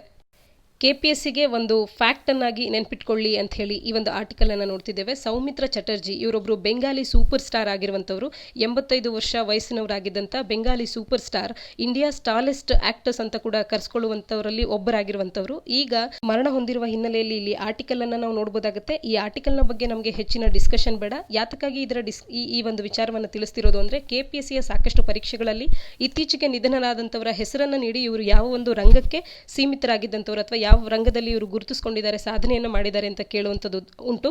ಅಥವಾ ಇತ್ತೀಚೆಗಷ್ಟೇ ಈ ಫಿಲ್ಮ್ ಇಂಡಸ್ಟ್ರಿಗೆ ಸಂಬಂಧಪಟ್ಟಂತೆ ನಿಧನರಾದಂಥವ್ರು ಯಾರು ಈ ಕೆಳಗಿನವರಲ್ಲಿ ಅಂತ ಹೇಳಿ ವ್ಯಕ್ತಿಗಳ ಹೆಸರನ್ನು ನೀಡುವಂಥದ್ದು. ಈ ರೀತಿಯ ಪ್ರಶ್ನೆ ಬಂದಾಗ ಇದು ನಿಮಗೆ ತಿಳಿದಿರಲಿ ಅಂತ ಹೇಳಿ ಇದನ್ನು ಡಿಸ್ಕಸ್ ಮಾಡಿದ್ದು. ಸೌಮಿತ್ರ ಚಟರ್ಜಿ ಅನ್ನುವಂಥ ಬೆಂಗಾಲಿ ಸೂಪರ್ ಸ್ಟಾರ್ ಒಬ್ರು ಇತ್ತೀಚೆಗೆ ನಿಧನರಾದಂಥವ್ರು ಅನ್ನುವಂಥದ್ದು ನಮಗೆ ತಿಳಿದಿರಲಿ. ಮುಂದಿನ article Arunachal records best sex ratio, Manipur the worst ಅನ್ನೋದಾಗಿದೆ. ಇದನ್ನು GS ಪೇಪರ್ 2 ಅಡಿಯಲ್ಲಿ ಸೊಸೈಟಿ ಅಡಿಯಲ್ಲಿ ಓದ್ಕೊಳ್ಬೋದಾಗುತ್ತೆ. Vital statistics of India based on the civil registration system ಅನ್ನುವಂಥದ್ದನ್ನು ರಿಜಿಸ್ಟ್ರಾರ್ ಜನರಲ್ ಆಫ್ ಇಂಡಿಯಾ ಅವರು ಪಬ್ಲಿಷ್ ಮಾಡಿದ್ದಾರೆ. ಇದು 2018ರ ರಿಪೋರ್ಟ್ ಆಗಿರುವಂಥ ಈ ರಿಪೋರ್ಟ್ನಲ್ಲಿ ಅರುಣಾಚಲ್ ಪ್ರದೇಶ 1084 ಫೀಮೇಲ್ಸ್ಗಳನ್ನು ಪರ್ 1000 ಮೇಲ್ಸ್ಗಳಿಗೆ ಹೊಂದೋದ್ರ ಮುಖಾಂತರವಾಗಿ ಸೆಕ್ಸ್ ರೇಷಿಯೋದಲ್ಲಿ ಅಗ್ರಸ್ಥಾನವನ್ನು ಪಡೆದಿರ್ತಕ್ಕಂಥದ್ದು. ಸೆಕ್ಸ್ ರೇಷಿಯೋ ಅಂದ ತಕ್ಷಣ ನಮಗೆ ನೆನಪಾಗಬೇಕು 1000 ಮೇಲ್ಸ್ಗಳಿಗೆ ಎಷ್ಟು ನಂಬರ್ ಆಫ್ ಫೀಮೇಲ್ಸ್ಗಳು ಇದ್ದಾರೆ ಅನ್ನುವಂಥದ್ದನ್ನು ತಿಳಿಸುವಂಥದ್ದು ಸೆಕ್ಸ್ ರೇಷಿಯೋ ಅಟ್ ಬರ್ತ್ ಆಗಿರುತ್ತೆ. ಅದರಲ್ಲಿ ಮೊದಲ ಸ್ಥಾನವನ್ನು ಈಗ ಅರುಣಾಚಲ್ ಪ್ರದೇಶ್ ತಗೊಂಡಿರ್ತಕ್ಕಂಥದ್ದು. ನಂತರದ ಸ್ಥಾನಗಳಲ್ಲಿ ನಾಗಾಲ್ಯಾಂಡ್ನಲ್ಲಿ 965 ಮಂದಿ ಇರುವಂಥದ್ದನ್ನು ಕಾಣ್ಬೋದಾಗುತ್ತೆ. ಮಿಜೋರಾಂನಲ್ಲಿ ಸೆಕ್ಸ್ ರೇಷಿಯೋ 964 ಆಗಿದ್ದು, ಕೇರಳದಲ್ಲಿ 963, ಕರ್ನಾಟಕ 957ನ ಮುಖಾಂತರವಾಗಿ 5ನೇ ಸ್ಥಾನದಲ್ಲಿ ಇರುವಂಥದ್ದು ಕೂಡ ಕರ್ನಾಟಕಕ್ಕೆ ಒಂದು ಒಳ್ಳೆಯ ವಿಚಾರ ಅಂತಾನೆ ಹೇಳ್ಬೋದಾಗುತ್ತೆ. ಆದರೂ ಕೂಡ 957 ಅನ್ನುವಂಥದ್ದು 1000 ಗಂಡು ಮಕ್ಕಳಿಗೆ ಕೇವಲ 957 ಹೆಣ್ಣು ಮಕ್ಕಳು ಮಾತ್ರವೇ ಜನಿಸಿರೋದನ್ನು ನೋಡಿದ್ರೆ ಎಷ್ಟು ಇಂಬ್ಯಾಲೆನ್ಸ್ ಇದೆ ಅನ್ನುವಂಥದ್ದು ನಮಗೆ ಕಾಣುತ್ತೆ. ಇದನ್ನು ಕೂಡ ಈ 1000ದ ಮಟ್ಟಿಗೆ ಮುಟ್ಟಿಸುವಂಥದ್ದು ನಮ್ಮ ಒಂದು ಗುರಿಯಾಗಿರಬೇಕಾಗತ್ತೆ. ಮಣಿಪುರ್ 757 ಸೆಕ್ಸ್ ರೇಷಿಯೋನ ಹೊಂದೋದ್ರ ಮುಖಾಂತರವಾಗಿ ವರ್ಸ್ಟ್ ಪರ್ಫಾರ್ಮಿಂಗ್ ಸ್ಟೇಟ್ ಆಗಿ ಕಾಣಿಸ್ಕೊಳ್ಳುತ್ತೆ. ಲಕ್ಷದ್ವೀಪ ಕೇವಲ 839 ಸೆಕ್ಸ್ ರೇಷಿಯೋನ ಹೊಂದಿರತಕ್ಕಂಥದ್ದು. ಡ್ಯೂ ಅಂಡ್ ಡಮನ್ ಆಗಿರ್ಬೋದು, ಪಂಜಾಬ್ ಆಗಿರ್ಬೋದು, ಗುಜರಾತ್ ಆಗಿರ್ಬೋದು, ಇವು ಕೂಡ ಒಂದಷ್ಟು ಮಟ್ಟಿಗೆ ವರ್ಸ್ಟ್ ಪರ್ಫಾರ್ಮಿಂಗ್ ಸ್ಟೇಟ್ಸ್ಗಳಾಗಿ ಕಾಣಿಸ್ಕೊಳ್ಳುತ್ತೆ. ಡೆಲ್ಲಿಯಲ್ಲಿ ಸೆಕ್ಸ್ ರೇಷಿಯೋ 929 ಇದ್ರೆ ಹರಿಯಾಣ ಇದುವರೆಗೂ ಏನು ಒಂದು ರೀತಿಯಲ್ಲಿ ವರ್ಸ್ಟ್ ಪರ್ಫಾರ್ಮಿಂಗ್ ಸ್ಟೇಟ್ ಆಗಿ ಕಾಣಿಸ್ಕೊಳ್ತಾ ಇತ್ತು. ಬೇಟಿ ಬಚಾವ್ ಬೇಟಿ ಪಡಾವ್ ಅನ್ನ ಹರಿಯಾಣದಿಂದಲೇ ಪ್ರಾರಂಭ ಮಾಡಲಾಗಿತ್ತು. ಈ ಎಲ್ಲದರ ಹಿನ್ನೆಲೆಯಲ್ಲಿ ಹರಿಯಾಣದಲ್ಲಿ ಈಗ ಸೆಕ್ಸ್ ರೇಷಿಯೋ ಅಟ್ ಬರ್ತ್ ಅನ್ನುವಂಥದ್ದು 914 ಆಗಿರ್ತಕ್ಕಂಥದ್ದು ಒಂದಷ್ಟು ಸಮಾಧಾನಕರವಾದಂಥ ವಿಚಾರ ಅಂತ ಹೇಳ್ಬೋದು. ಇನ್ನು ಜಮ್ಮು ಅಂಡ್ ಕಾಶ್ಮೀರದಲ್ಲಿ 952 ಸೆಕ್ಸ್ ರೇಷಿಯೋವನ್ನು ನಾವು ಕಾಣಬಹುದಾಗುತ್ತೆ. ಈ ಸೆಕ್ಸ್ ರೇಷಿಯೋನ ಇಂಡಿಕೇಟ್ ಮಾಡುವಂಥ ಅಥವಾ ಇದನ್ನು ಡಿಟೆಕ್ಟ್ ಮಾಡುವಂಥ ಸಂದರ್ಭದಲ್ಲಿ ಡೇಟಾ ಅನ್ನುವಂಥದ್ದು 30 ಸ್ಟೇಟ್ಸ್ಗಳು ಮತ್ತು ಎಲ್ಲ ಯೂನಿಯನ್ ಟೆರಿಟರೀಸ್ಗಳಿಂದ ಪ್ರೊವೈಡ್ ಆಗಿರುತ್ತೆ. ಆದರೆ ಈ ಬಾರಿ ರಿಕ್ವಿಸಿಟ್ ಇನ್ಫಾರ್ಮೇಷನ್ ಅನ್ನು 6 ಸ್ಟೇಟ್ಗಳಾದಂಥ ಬಿಹಾರ್, ಜಾರ್ಖಂಡ್, ಮಹಾರಾಷ್ಟ್ರ, ಸಿಕ್ಕಿಂ, ಉತ್ತರ ಪ್ರದೇಶ ಮತ್ತು ವೆಸ್ಟ್ ಬೆಂಗಾಲ್ ಸರಿಯಾಗಿ ನೀಡಿರಲಿಲ್ಲ ಅಥವಾ ಅವುಗಳ ಸರಿಯಾದ ಡೇಟಾ ಅನ್ನುವಂಥದ್ದು ಅವೈಲಬಲ್ ಇರಲಿಲ್ಲ ಅನ್ನುವಂಥದ್ದನ್ನು ನಾವು ಇಲ್ಲಿ ಗಮನಿಸಬೇಕಾಗುತ್ತೆ. ನಂಬರ್ ಆಫ್ ರಿಜಿಸ್ಟರ್ಡ್ ಬರ್ತ್ಸ್ ಅನ್ನುವಂಥದ್ದು 2.33 ಕ್ರೋರ್ ಆಗಿದೆ 2018ರಲ್ಲಿ. ವೆರಾಸ್ 2017ರಲ್ಲಿ 2.21 ಕ್ರೋರ್ ಇದ್ದಿದ್ದಂಥದ್ದು. ಅಂದರೆ ಹುಟ್ಟಿನ ಸಂದರ್ಭದಲ್ಲಿ ಅವುಗಳ ರಿಜಿಸ್ಟ್ರೇಷನ್ ಅನ್ನುವಂಥದ್ದರ ಸಂಖ್ಯೆ ಅನ್ನುವಂಥದ್ದು ಹೆಚ್ಚಾಗಿರುವಂಥದ್ದು. ಇನ್ನು level of registration of birth ಅನ್ನುವಂಥದ್ದು 2009ರಲ್ಲಿ 81% ಇದ್ದಿದ್ದಂಥದ್ದು 2018ರಲ್ಲಿ 89.3% ಆಗಿರ್ತಕ್ಕಂಥದ್ದನ್ನು ನಾವು ನೋಡ್ಬೋದಾಗುತ್ತೆ. ಅಂದರೆ ರಿಜಿಸ್ಟ್ರೇಷನ್ ಅಟ್ ಬರ್ತ್ ಅನ್ನುವಂಥದ್ದು ಹೆಚ್ಚಾಗ್ತಾ ಇದೆ ದಿನೇ ದಿನೇ. ಇದೊಂದು ಒಳ್ಳೆ ಸೈನ್ ಅಂತಾನೆ ಹೇಳ್ಬೋದಾಗುತ್ತೆ. ಯಾವಾಗ ರಿಜಿಸ್ಟ್ರೇಷನ್ ಸರಿಯಾಗಿ ಆಗುತ್ತೆ ಅಂತ ಅಂದರೆ ಅವರಿಗೆ ಸರಿಯಾದಂಥ ಸ್ಕೀಮ್ಸ್ಗಳಾಗಿರ್ಬೋದು ಅಥವಾ ಅವರಿಗೆ ನೀಡುವಂಥ ಯಾವುದೇ ಬೆನಿಫಿಟ್ಸ್ಗಳಾಗಿರ್ಬೋದು ಅವುಗಳಿಗೆ ಸರಿಯಾಗಿ ತಲುಪಿಸೋದಕ್ಕೆ ಸಾಧ್ಯ ಆಗುತ್ತೆ. ರಿಜಿಸ್ಟ್ರೇಷನ್ ಆದಷ್ಟು ಕೂಡ ಅವರಿಗೆ ಇಮ್ಯುನೈಸೇಷನನ್ನು ನೀಡುವಂಥದ್ದಾಗಿರ್ಬೋದು, ಈ ರೀತಿ ಎಲ್ಲ ಅಂಶಗಳನ್ನು ಸರಿಯಾಗಿ ನಾವು ಕ್ರಮಗಳನ್ನು ತಗೊಳ್ಳೋದಕ್ಕೆ ಸರಿಯಾಗುತ್ತೆ. ಈ ನಿಟ್ಟಿನಲ್ಲಿ ರಿಜಿಸ್ಟ್ರೇಷನ್ ಹೆಚ್ಚಾಗ್ತಾ ಇರ್ತಕ್ಕಂಥದ್ದು ಭಾರತದಲ್ಲಿ ಸೊಸೈಟಲ್ ಫ್ಯಾಕ್ಟ್ ಯಾವ ರೀತಿ ಮುಂದುವರಿತಾ ಇದೆ ಅನ್ನುವಂಥದ್ದು ನಮಗೆ ಕಾಣಿಸುತ್ತೆ. ಸೊಸೈಟಲ್ ಫ್ಯಾಕ್ಟರ್ಸ್ಗಳಲ್ಲಿ ಭಾರತ ಯಾವ ರೀತಿ ಅಭಿವೃದ್ಧಿ ಪಡಿತಾ ಇದೆ ಅನ್ನುವಂಥದ್ದು ನಮಗೆ ಕಾಣಿಸ್ತಾ ಹೋಗುತ್ತೆ. ಇನ್ನು ಪ್ರಿಸ್ಕ್ರೈಬ್ಡ್ ಟೈಮ್ ಲಿಮಿಟ್ ಏನು ರಿಜಿಸ್ಟ್ರೇಷನ್ ಆಫ್ ಬರ್ತಿಗೆ ಅಂತ ಅಂದರೆ 21 ದಿನಗಳು ಅಂತ ಹೇಳಿ ಟೈಮ್ ಲಿಮಿಟನ್ನು ಪ್ರಿಸ್ಕ್ರೈಬ್ ಮಾಡಲಾಗಿರುತ್ತೆ. 21 ದಿನಗಳೊಳಗೆ ಯಾರೇ ಬರ್ತನ್ನು ರಿಜಿಸ್ಟರ್ ಮಾಡಿಸಿದ್ರೆ, ಹೊಸದೊಂದು ಬರ್ತನ್ನು ರಿಜಿಸ್ಟರ್ ಮಾಡಿಸಿದ್ರೆ ಕಂಪ್ಲೀಟ್ಲಿ ಫ್ರೀ ಆಫ್ ಕಾಸ್ಟ್ನಲ್ಲಿ ಆಗುವಂಥದ್ದು. 21ರಿಂದ 30 ದಿನಗಳ ಒಳಗೆ ಮಾಡಿಸಿದಾಗ ಒಂದಷ್ಟು ಪೇಮೆಂಟ್ ಪ್ರಿಸ್ಕ್ರೈಬ್ಡ್ ಫ್ರೀ ಅನ್ನುವಂಥದ್ದು ಇರುತ್ತೆ. ಕರ್ನಾಟಕದಲ್ಲಿ ನಾವು ನೋಡಿದಾಗ ಅದು 5ರಿಂದ 10 ರೂಪಾಯಿ ಇರ್ಬೋದು ಅಂತ ಅನ್ಸುತ್ತೆ. ಈ ರೀತಿ ಕಡಿಮೆ ಅಮೌಂಟೇ ಇರುತ್ತೆ. ಇಷ್ಟು ಅಮೌಂಟನ್ನು ನೀಡಿ ಬರ್ತ್ ರಿಜಿಸ್ಟ್ರೇಷನನ್ನು ಮಾಡಿಸಬೇಕಾಗುತ್ತೆ. ಇನ್ನು ಡ್ಯೂರೇಷನ್ ಅನ್ನುವಂಥದ್ದು 30 ದಿನಗಳಿಗೆ ಮೀರಿ 1 ವರ್ಷದ ಒಳಗಿದ್ದಂಥ ಸಂದರ್ಭದಲ್ಲಿ ಅಫಿಡವಿಟ್ ಅನ್ನು ಕೂಡ ಅವರು ಪ್ರೊಡ್ಯೂಸ್ ಮಾಡಬೇಕಾಗುತ್ತೆ ನೋಟ್ರಿ ಪಬ್ಲಿಕ್ನ ಮುಂದೆ. ಆದರೆ 1 ವರ್ಷದ ನಂತರದಲ್ಲಿ ಬರ್ತ್ ರಿಜಿಸ್ಟ್ರೇಷನ್ ಅನ್ನು ರಿಜಿಸ್ಟರ್ ಮಾಡಿಸಬೇಕು ಅಂತ ಅಂದಾಗ ಫಸ್ಟ್ ಕ್ಲಾಸ್ ಮ್ಯಾಜಿಸ್ಟ್ರೇಟಿನ ಒಂದು ಆರ್ಡರ್ನ ಮುಖಾಂತರ ಮಾತ್ರವೇ ಬರ್ತನ್ನು ರಿಜಿಸ್ಟರ್ ಮಾಡಿಸೋದಕ್ಕೆ ಸಾಧ್ಯ ಆಗುತ್ತೆ. ಈ ರೀತಿ ಬರ್ತ್ ಸೆಕ್ಸ್ ರೇಷಿಯೋವನ್ನು ತೋರಿಸೋದಕ್ಕೆ ಇಲ್ಲಿ ನಾವು ಕಾಣ್ಬೋದಾಗುತ್ತೆ. ಅರುಣಾಚಲ್ ಪ್ರದೇಶ ಆಗಿರ್ಬೋದು ಅಥವಾ ಕರ್ನಾಟಕದಲ್ಲಿ 957 ಅಂತ ಹೇಳಿ ಒಂದು ಮ್ಯಾಪನ್ನು ಹಾಕಿ ಇಲ್ಲಿ ಗುರುತಿಸ್ತಾ ಇರ್ತಕ್ಕಂಥದ್ದು. ನೀವು ಮೈನ್ಸ್ನಲ್ಲಿ ಉತ್ತರಗಳನ್ನು ಬರೆಯುವಾಗಲೂ ಅಷ್ಟೇ ಇದನ್ನು ನೀವು ವರ್ಡ್ ಈ ಸ್ಟೇಟ್ನಲ್ಲಿ ಇಷ್ಟು ಅಂತ ಹೇಳ್ಕೊಂಡು ಹೋಗೋದಕ್ಕಿಂತ ಈ ರಾಜ್ಯಗಳಲ್ಲಿ ಇಷ್ಟು ಅಂತ ಹೇಳಿ ಈ ರೀತಿಯ ಮ್ಯಾಪನ್ನು ನೀವು ಹಾಕಿ ತೋರಿಸಿದಾಗ ಹೆಚ್ಚು ಎಫೆಕ್ಟಿವ್ ಆಗಿರುತ್ತೆ. ನಿಮ್ಮ ಮೇನ್ ಸೂತ್ರಗಳನ್ನು ಯಾವ ರೀತಿ ಬರೀಬೇಕು ಅನ್ನೋದನ್ನು ಕೆಲವು ಬಾರಿ ನಾವು ಪೇಪರ್ನಲ್ಲಿ ಬರುವಂಥ ಲೈನ್ಸ್ಗಳನ್ನು ಆಯ್ಕೆ ಮಾಡ್ಕೊಳ್ಳುವಂಥದ್ದು, ಆ ಹೆಡ್ಡಿಂಗ್ಸ್ಗಳನ್ನು ತಗೊಳ್ಳುವಂಥದ್ದು, ಸ್ಪೆಷಲಿ ಎಡಿಟೋರಿಯಲ್ಸ್ಗಳಲ್ಲಿರ್ತಕ್ಕಂಥ ಸಬ್ ಹೆಡ್ಡಿಂಗ್ಸ್ಗಳನ್ನು ನಮ್ಮ ಎಸ್ಸೆ ರೈಟಿಂಗ್ಸ್ಗಳಲ್ಲಾಗಿರ್ಬೋದು, GSCನ ಸಬ್ ಹೆಡ್ಡಿಂಗ್ಸ್ಗಳಲ್ಲಿ ಉತ್ತರಗಳನ್ನು ಬರೆಯುವಾಗ ಹಾಕ್ಕೊಳ್ಳೋದಕ್ಕೆ ಬಳಸುವಂಥದ್ದಾಗಿರ್ಬೋದು, ಅಥವಾ ಈ ರೀತಿ ಗ್ರಾಫ್ಸ್ಗಳನ್ನು ಮ್ಯಾಪ್ಸ್ಗಳನ್ನು ನಮ್ಮಲ್ಲಿ ಯಾವ ರೀತಿ ಬಳಕೆ ಮಾಡ್ಕೊಳ್ಬೋದು ಅನ್ನೋದನ್ನು ಪೇಪರಲ್ಲಿರುವಂಥ ಪ್ರೆಸೆಂಟೇಷನನ್ನು ನೋಡಿ ನಾವು ಕಲ್ತ್ಕೊಳ್ಬೋದಾಗುತ್ತೆ. ಅಥವಾ ಯಾವುದೋ ಒಂದು ಆಯಿಲ್ ಸೀಡ್ಸ್ ಆಗಿರ್ಬೋದು ಅಥವಾ ಮಿನರಲ್ ಸ್ಪೆಸಿಫಿಕ್ ಮಿನರಲನ್ನು ನಾವು ಎಲ್ಲಿ ಕಾಣ್ತೇವೆ, ಯಾವ ರಾಜ್ಯದಲ್ಲಿ ಕಾಣ್ತೇವೆ ಅಥವಾ ಯಾವ ರಾಜ್ಯದ ಯಾವ ಭಾಗದಲ್ಲಿ ಕಾಣ್ತೇವೆ, ಈ ರೀತಿ ಪ್ರಶ್ನೆಗಳು ಬಂದಾಗ ನಾವು ಅದನ್ನು ಒಂದು ಡಯಾಗ್ರಾಮ್ನ ಮುಖಾಂತರವಾಗಿ ತೋರಿಸಿದ್ರೆ ಇನ್ನೂ ಹೆಚ್ಚು ರೆಪ್ರೆಸೆಂಟೇಟಿವ್ ಆಗಿರುತ್ತೆ, ಹೆಚ್ಚಿನ ಅಂಕಗಳನ್ನು ಕೂಡ ನಾವು ಪಡ್ಕೊಳ್ಳೋದಕ್ಕೆ ಸಾಧ್ಯ ಆಗುತ್ತೆ. ಮುಂದಿನ article India US keen on training peace missions ಅನ್ನೋದಾಗಿದೆ. ಇದನ್ನು GS ಪೇಪರ್ 2ನ ಅಡಿಯಲ್ಲಿ ಸೆಕ್ಯೂರಿಟಿ ಅಡಿಯಲ್ಲಿ ನಾವು ಓದ್ಕೊಳ್ಬೋದಾಗುತ್ತೆ. ಇಂಡಿಯಾ ಕೂಡ UN-ಗೆ ಟ್ರೂಪ್ಸ್ಗಳನ್ನು ಕಾಂಟ್ರಿಬ್ಯೂಟ್ ಮಾಡೋದ್ರಲ್ಲಿ one of the top troop contributor to UN ಆಗಿರತಕ್ಕಂಥದ್ದು. ಚೈನಾ ಕೂಡ ತನ್ನ ಒಂದು ಪರ್ಸನಲ್ಸ್ಗಳನ್ನು ಮಿಲಿಟರಿ ಪರ್ಸನಲ್ಸ್ಗಳನ್ನು ಈ ರೀತಿಯ ಮಿಷನ್ಸ್ಗಳಿಗೆ ಕಳಿಸುವಂಥದ್ದನ್ನು ಈಗ ಸ್ಕೇಲಿಂಗ್ ಅಪ್ ಮಾಡ್ತಾ ಇರೋದನ್ನು ನಾವಿಲ್ಲಿ ಕಾಣ್ಬೋದಾಗುತ್ತೆ. ಭಾರತ ಒಟ್ಟಾರೆಯಾಗಿ UN-ನ ಪೀಸ್ ಕೀಪಿಂಗ್ ಆಪರೇಷನ್ಸ್ಗಳಿಗೆ ಅಂತ ಹೇಳಿ UN-ಗೆ ತನ್ನ ಟ್ರೂಪ್ಸ್ಗಳನ್ನು ಕಳಿಸುವಂಥವರಲ್ಲಿ ಭಾರತ 5ನೇ ಸ್ಥಾನದಲ್ಲಿ ಇರುವಂಥದ್ದು. 5th ಲಾರ್ಜೆಸ್ಟ್ ಕಂಟ್ರಿ ಆಗುತ್ತೆ. 5424 ಪರ್ಸನಲ್ಸ್ಗಳನ್ನು ಕಾಂಟ್ರಿಬ್ಯೂಟ್ ಮಾಡಿರ್ತಕ್ಕಂಥದ್ದು. US ನೇರವಾಗಿ ಪೀಸ್ ಕೀಪಿಂಗ್ ಅಂತ ಹೇಳಿ ತನ್ನ ಪರ್ಸನಲ್ಸ್ಗಳನ್ನು ಕಾಂಟ್ರಿಬ್ಯೂಟ್ ಮಾಡಿಲ್ಲ ಅಂದ್ರೂ ಕೂಡ UN ಪೀಸ್ ಕೀಪಿಂಗ್ ಬಜೆಟ್ಗೆ 27% ಬಜೆಟನ್ನು US ಕಡೆಯಿಂದ ನೀಡ್ತಾ ಇರ್ತಕ್ಕಂಥದ್ದು. ಇನ್ನು 2016ರಲ್ಲಿ ಇಂಡಿಯಾ ಮತ್ತು US ಒಂದು ಜಾಯಿಂಟ್ ಆನ್ಯುಯಲ್ ಇನಿಷಿಯೇಟಿವ್ ಅನ್ನು ತಗೊಂಡು ಬಂದಿದ್ರು. UN peace keeping course for African partners ಅಂತ ಹೇಳಿ to build and enhance the capacity of African ಟ್ರೂಪ್ಸ್ಗಳು ಮತ್ತು police contributing countries to participate in the UN. ಈ ಕಾರಣಗಳಿಗಾಗಿ US ಮತ್ತು ಇಂಡಿಯಾದವರು ಈ ಒಂದು ಜಾಯಿಂಟ್ ಆನ್ಯುಯಲ್ ಇನಿಷಿಯೇಟಿವ್ ಅನ್ನು 2016ರಲ್ಲಿ ತರಲಾಗಿತ್ತು. ರೀಜನಲ್ ಪೀಸ್ ಕೀಪಿಂಗ್ ಆಪರೇಷನ್ಸ್ಗಳನ್ನು ಮಾಡಲಿಕ್ಕೆ ಅಂತ ಹೇಳಿ ಮತ್ತು ಆಫ್ರಿಕನ್ ರೀಜನ್ನಲ್ಲಿ ಕೆಪಾಸಿಟಿಯನ್ನು ಎನ್ಹಾನ್ಸ್ ಮಾಡಲಿಕ್ಕೆ ಅಂತ ಹೇಳಿ ಭಾರತ ಮತ್ತು US-ನ ಈ ಇನಿಷಿಯೇಟಿವ್ ಸಹಕಾರಿಯಾಗುತ್ತೆ. ಒಟ್ಟಾರೆಯಾಗಿ ಇದುವರೆಗೂ UN ನಡೆಸಿರ್ತಕ್ಕಂಥ 71 ಪೀಸ್ ಕೀಪಿಂಗ್ ಆಪರೇಷನ್ಸ್ಗಳಲ್ಲಿ ಭಾರತ 51 ಪೀಸ್ ಕೀಪಿಂಗ್ ಆಪರೇಷನ್ಸ್ಗಳಲ್ಲಿ ಪಾರ್ಟಿಸಿಪೇಟ್ ಮಾಡಿರ್ತಕ್ಕಂಥದ್ದು. ಲೆಬನಾನ್ ಆಗಿರ್ಬೋದು, Golan Heights, Congo, South Sudan ಇಲ್ಲೆಲ್ಲವೂ ಕೂಡ ಭಾರತದ ಈ ಎಲ್ಲ ಮಿಷನ್ಸ್ಗಳಲ್ಲಿ ಭಾರತವು ಕೂಡ ಇನ್ವಾಲ್ವ್ ಆಗಿರ್ತಕ್ಕಂಥದ್ದು. ಇದು ಏನು ತೋರಿಸುತ್ತೆ ಅಂತಂದರೆ ಗ್ಲೋಬಲ್ ಪೀಸ್ ಕೀಪಿಂಗ್ ಆಪರೇಷನ್ಸ್ಗಳಲ್ಲಿ ಭಾರತದ ಕಾಂಟ್ರಿಬ್ಯೂಷನ್ ಎಷ್ಟಿದೆ ಅನ್ನೋದನ್ನು ಇದು ತೋರಿಸುತ್ತೆ. ಈ ಆರ್ಟಿಕಲ್ನ ಹಿನ್ನೆಲೆಯಲ್ಲಿ UN-ನಲ್ಲಿರ್ತಕ್ಕಂಥ 5 ಪ್ರಿನ್ಸಿಪಲ್ ಆರ್ಗನ್ಸ್ಗಳು ಯಾವುದು ಅನ್ನೋದನ್ನು ಕಮೆಂಟ್ ಸೆಕ್ಷನಲ್ಲಿ ನೀವು ಕಮೆಂಟ್ ಮಾಡಿ ತಿಳಿಸಿ. UN-ಗೆ ಈಗ 75 ವರ್ಷಗಳು ತುಂಬಿರುವಂಥ ಹಿನ್ನೆಲೆಯಲ್ಲಿ ಯುನೈಟೆಡ್ ನೇಷನ್ಸ್ ಸೆಕ್ಯೂರಿಟಿ ಕೌನ್ಸಿಲ್ನ ಬಗ್ಗೆ ಆಗಿರ್ಬೋದು, ಅಲ್ಲಿನ ರಿಫಾರ್ಮ್ಸ್ಗಳು ಯಾವ ರೀತಿ ಆಗಬೇಕು ಅನ್ನೋದ್ರ ಬಗ್ಗೆ ಆಗಿರ್ಬೋದು, ಇದರ ಬಗ್ಗೆ ಪ್ರಶ್ನೆಗಳು ನೇರವಾಗಿ ಮೈನ್ಸ್ನಲ್ಲಿ ಬರುವಂಥ ಎಕ್ಸ್ಪೆಕ್ಟೇಷನ್ ಇದೆ. UPSC ಆಗಿರ್ಬೋದು, KPSC ಆಗಿರ್ಬೋದು. ಎಲ್ಲದರ ಹಿನ್ನೆಲೆಯಲ್ಲಿ UN-ನ ಬಗ್ಗೆ ಕೂಡ ನೀವು ಒಂದಷ್ಟು ಗ್ರೌಂಡ್ ವರ್ಕನ್ನು ಮಾಡಬೇಕಾಗುತ್ತೆ ಅಥವಾ ಎಸ್ಸೆನಲ್ಲಿ ಕೂಡ ಡೈರೆಕ್ಟಾಗಿ ಇದ್ರ ಬಗ್ಗೆ ಪ್ರಶ್ನೆಗಳು ಬರ್ಬೋದಾಗಿರುತ್ತೆ. ಈ ಕಾರಣಕ್ಕೆ UN-ನ ಬಗ್ಗೆ ಒಂದಷ್ಟು ಮಾಹಿತಿಯನ್ನು ನೀವು ಕಲೆ ಹಾಕಿ ಎಸ್ಸೆಗೆ ಆಗಿರ್ಬೋದು, GS ಆನ್ಸರ್ಸ್ಗಳಿಗೆ ಆಗಿರಬೇಕು ನೀವು ರೆಡಿ ಆಗಿರಬೇಕಾಗುತ್ತೆ. ಎಡಿಟೋರಿಯಲ್ಸ್ಗಳನ್ನು ಡಿಸ್ಕಸ್ ಮಾಡೋಣ. ಮೊದಲ editorial border on the boil ಅನ್ನೋದಾಗಿದೆ. ಇದನ್ನು GS ಪೇಪರ್ 2ನ ಅಡಿಯಲ್ಲಿ ಸೆಕ್ಯೂರಿಟಿ ಅಡಿಯಲ್ಲಿ ನಾವು ಓದ್ಕೊಳ್ಬೋದಾಗುತ್ತೆ. ಈಗಾಗಲೇ ನಮಗೆ ಗೊತ್ತು, ಮೇನಿಂದಲೂ ಕೂಡ ಚೀನಾದವರು ಭಾರತದ ಗಡಿಯಲ್ಲಿ ಲಗ್ಗೆ ಇಟ್ಟಿರ್ತಕ್ಕಂಥದ್ದು. ಭಾರತ ಮತ್ತು ಚೀನಾದ ನಡುವೆ ಈ ಗಡಿಯ ಬಿಕ್ಕಟ್ಟು ಅನ್ನುವಂಥದ್ದು ಮೇನಿಂದಲೂ ಕೂಡ ಆಗ್ತಾನೆ ಇದೆ. ಇದನ್ನು ಪೀಸ್ಫುಲ್ಲಾಗಿ ಸಾಲ್ವ್ ಮಾಡ್ಕೊಳ್ಬೇಕು ಅಂತ ಹೇಳಿ ಸಾಕಷ್ಟು ಸುತ್ತಿನ ಬೈಲಾಟ್ರಲ್ ಟಾಕ್ಸ್ಗಳನ್ನು ಕಾರ್ಪ್ ಕಮಾಂಡರ್ ಲೆವೆಲ್ನಲ್ಲಿ, ಮಿನಿಸ್ಟೀರಿಯಲ್ ಲೆವೆಲ್ನಲ್ಲಿ ಮಾಡಿರ್ತಕ್ಕಂಥದ್ದು. ಆದರೂ ಕೂಡ ಈ ಇಶ್ಯೂ ಕೂಡ ಇನ್ನೂ ರೆಸಾಲ್ವ್ ಆಗಿಲ್ಲದೆ ಇರೋದನ್ನು ನಾವು ಕಾಣ್ಬೋದಾಗುತ್ತೆ.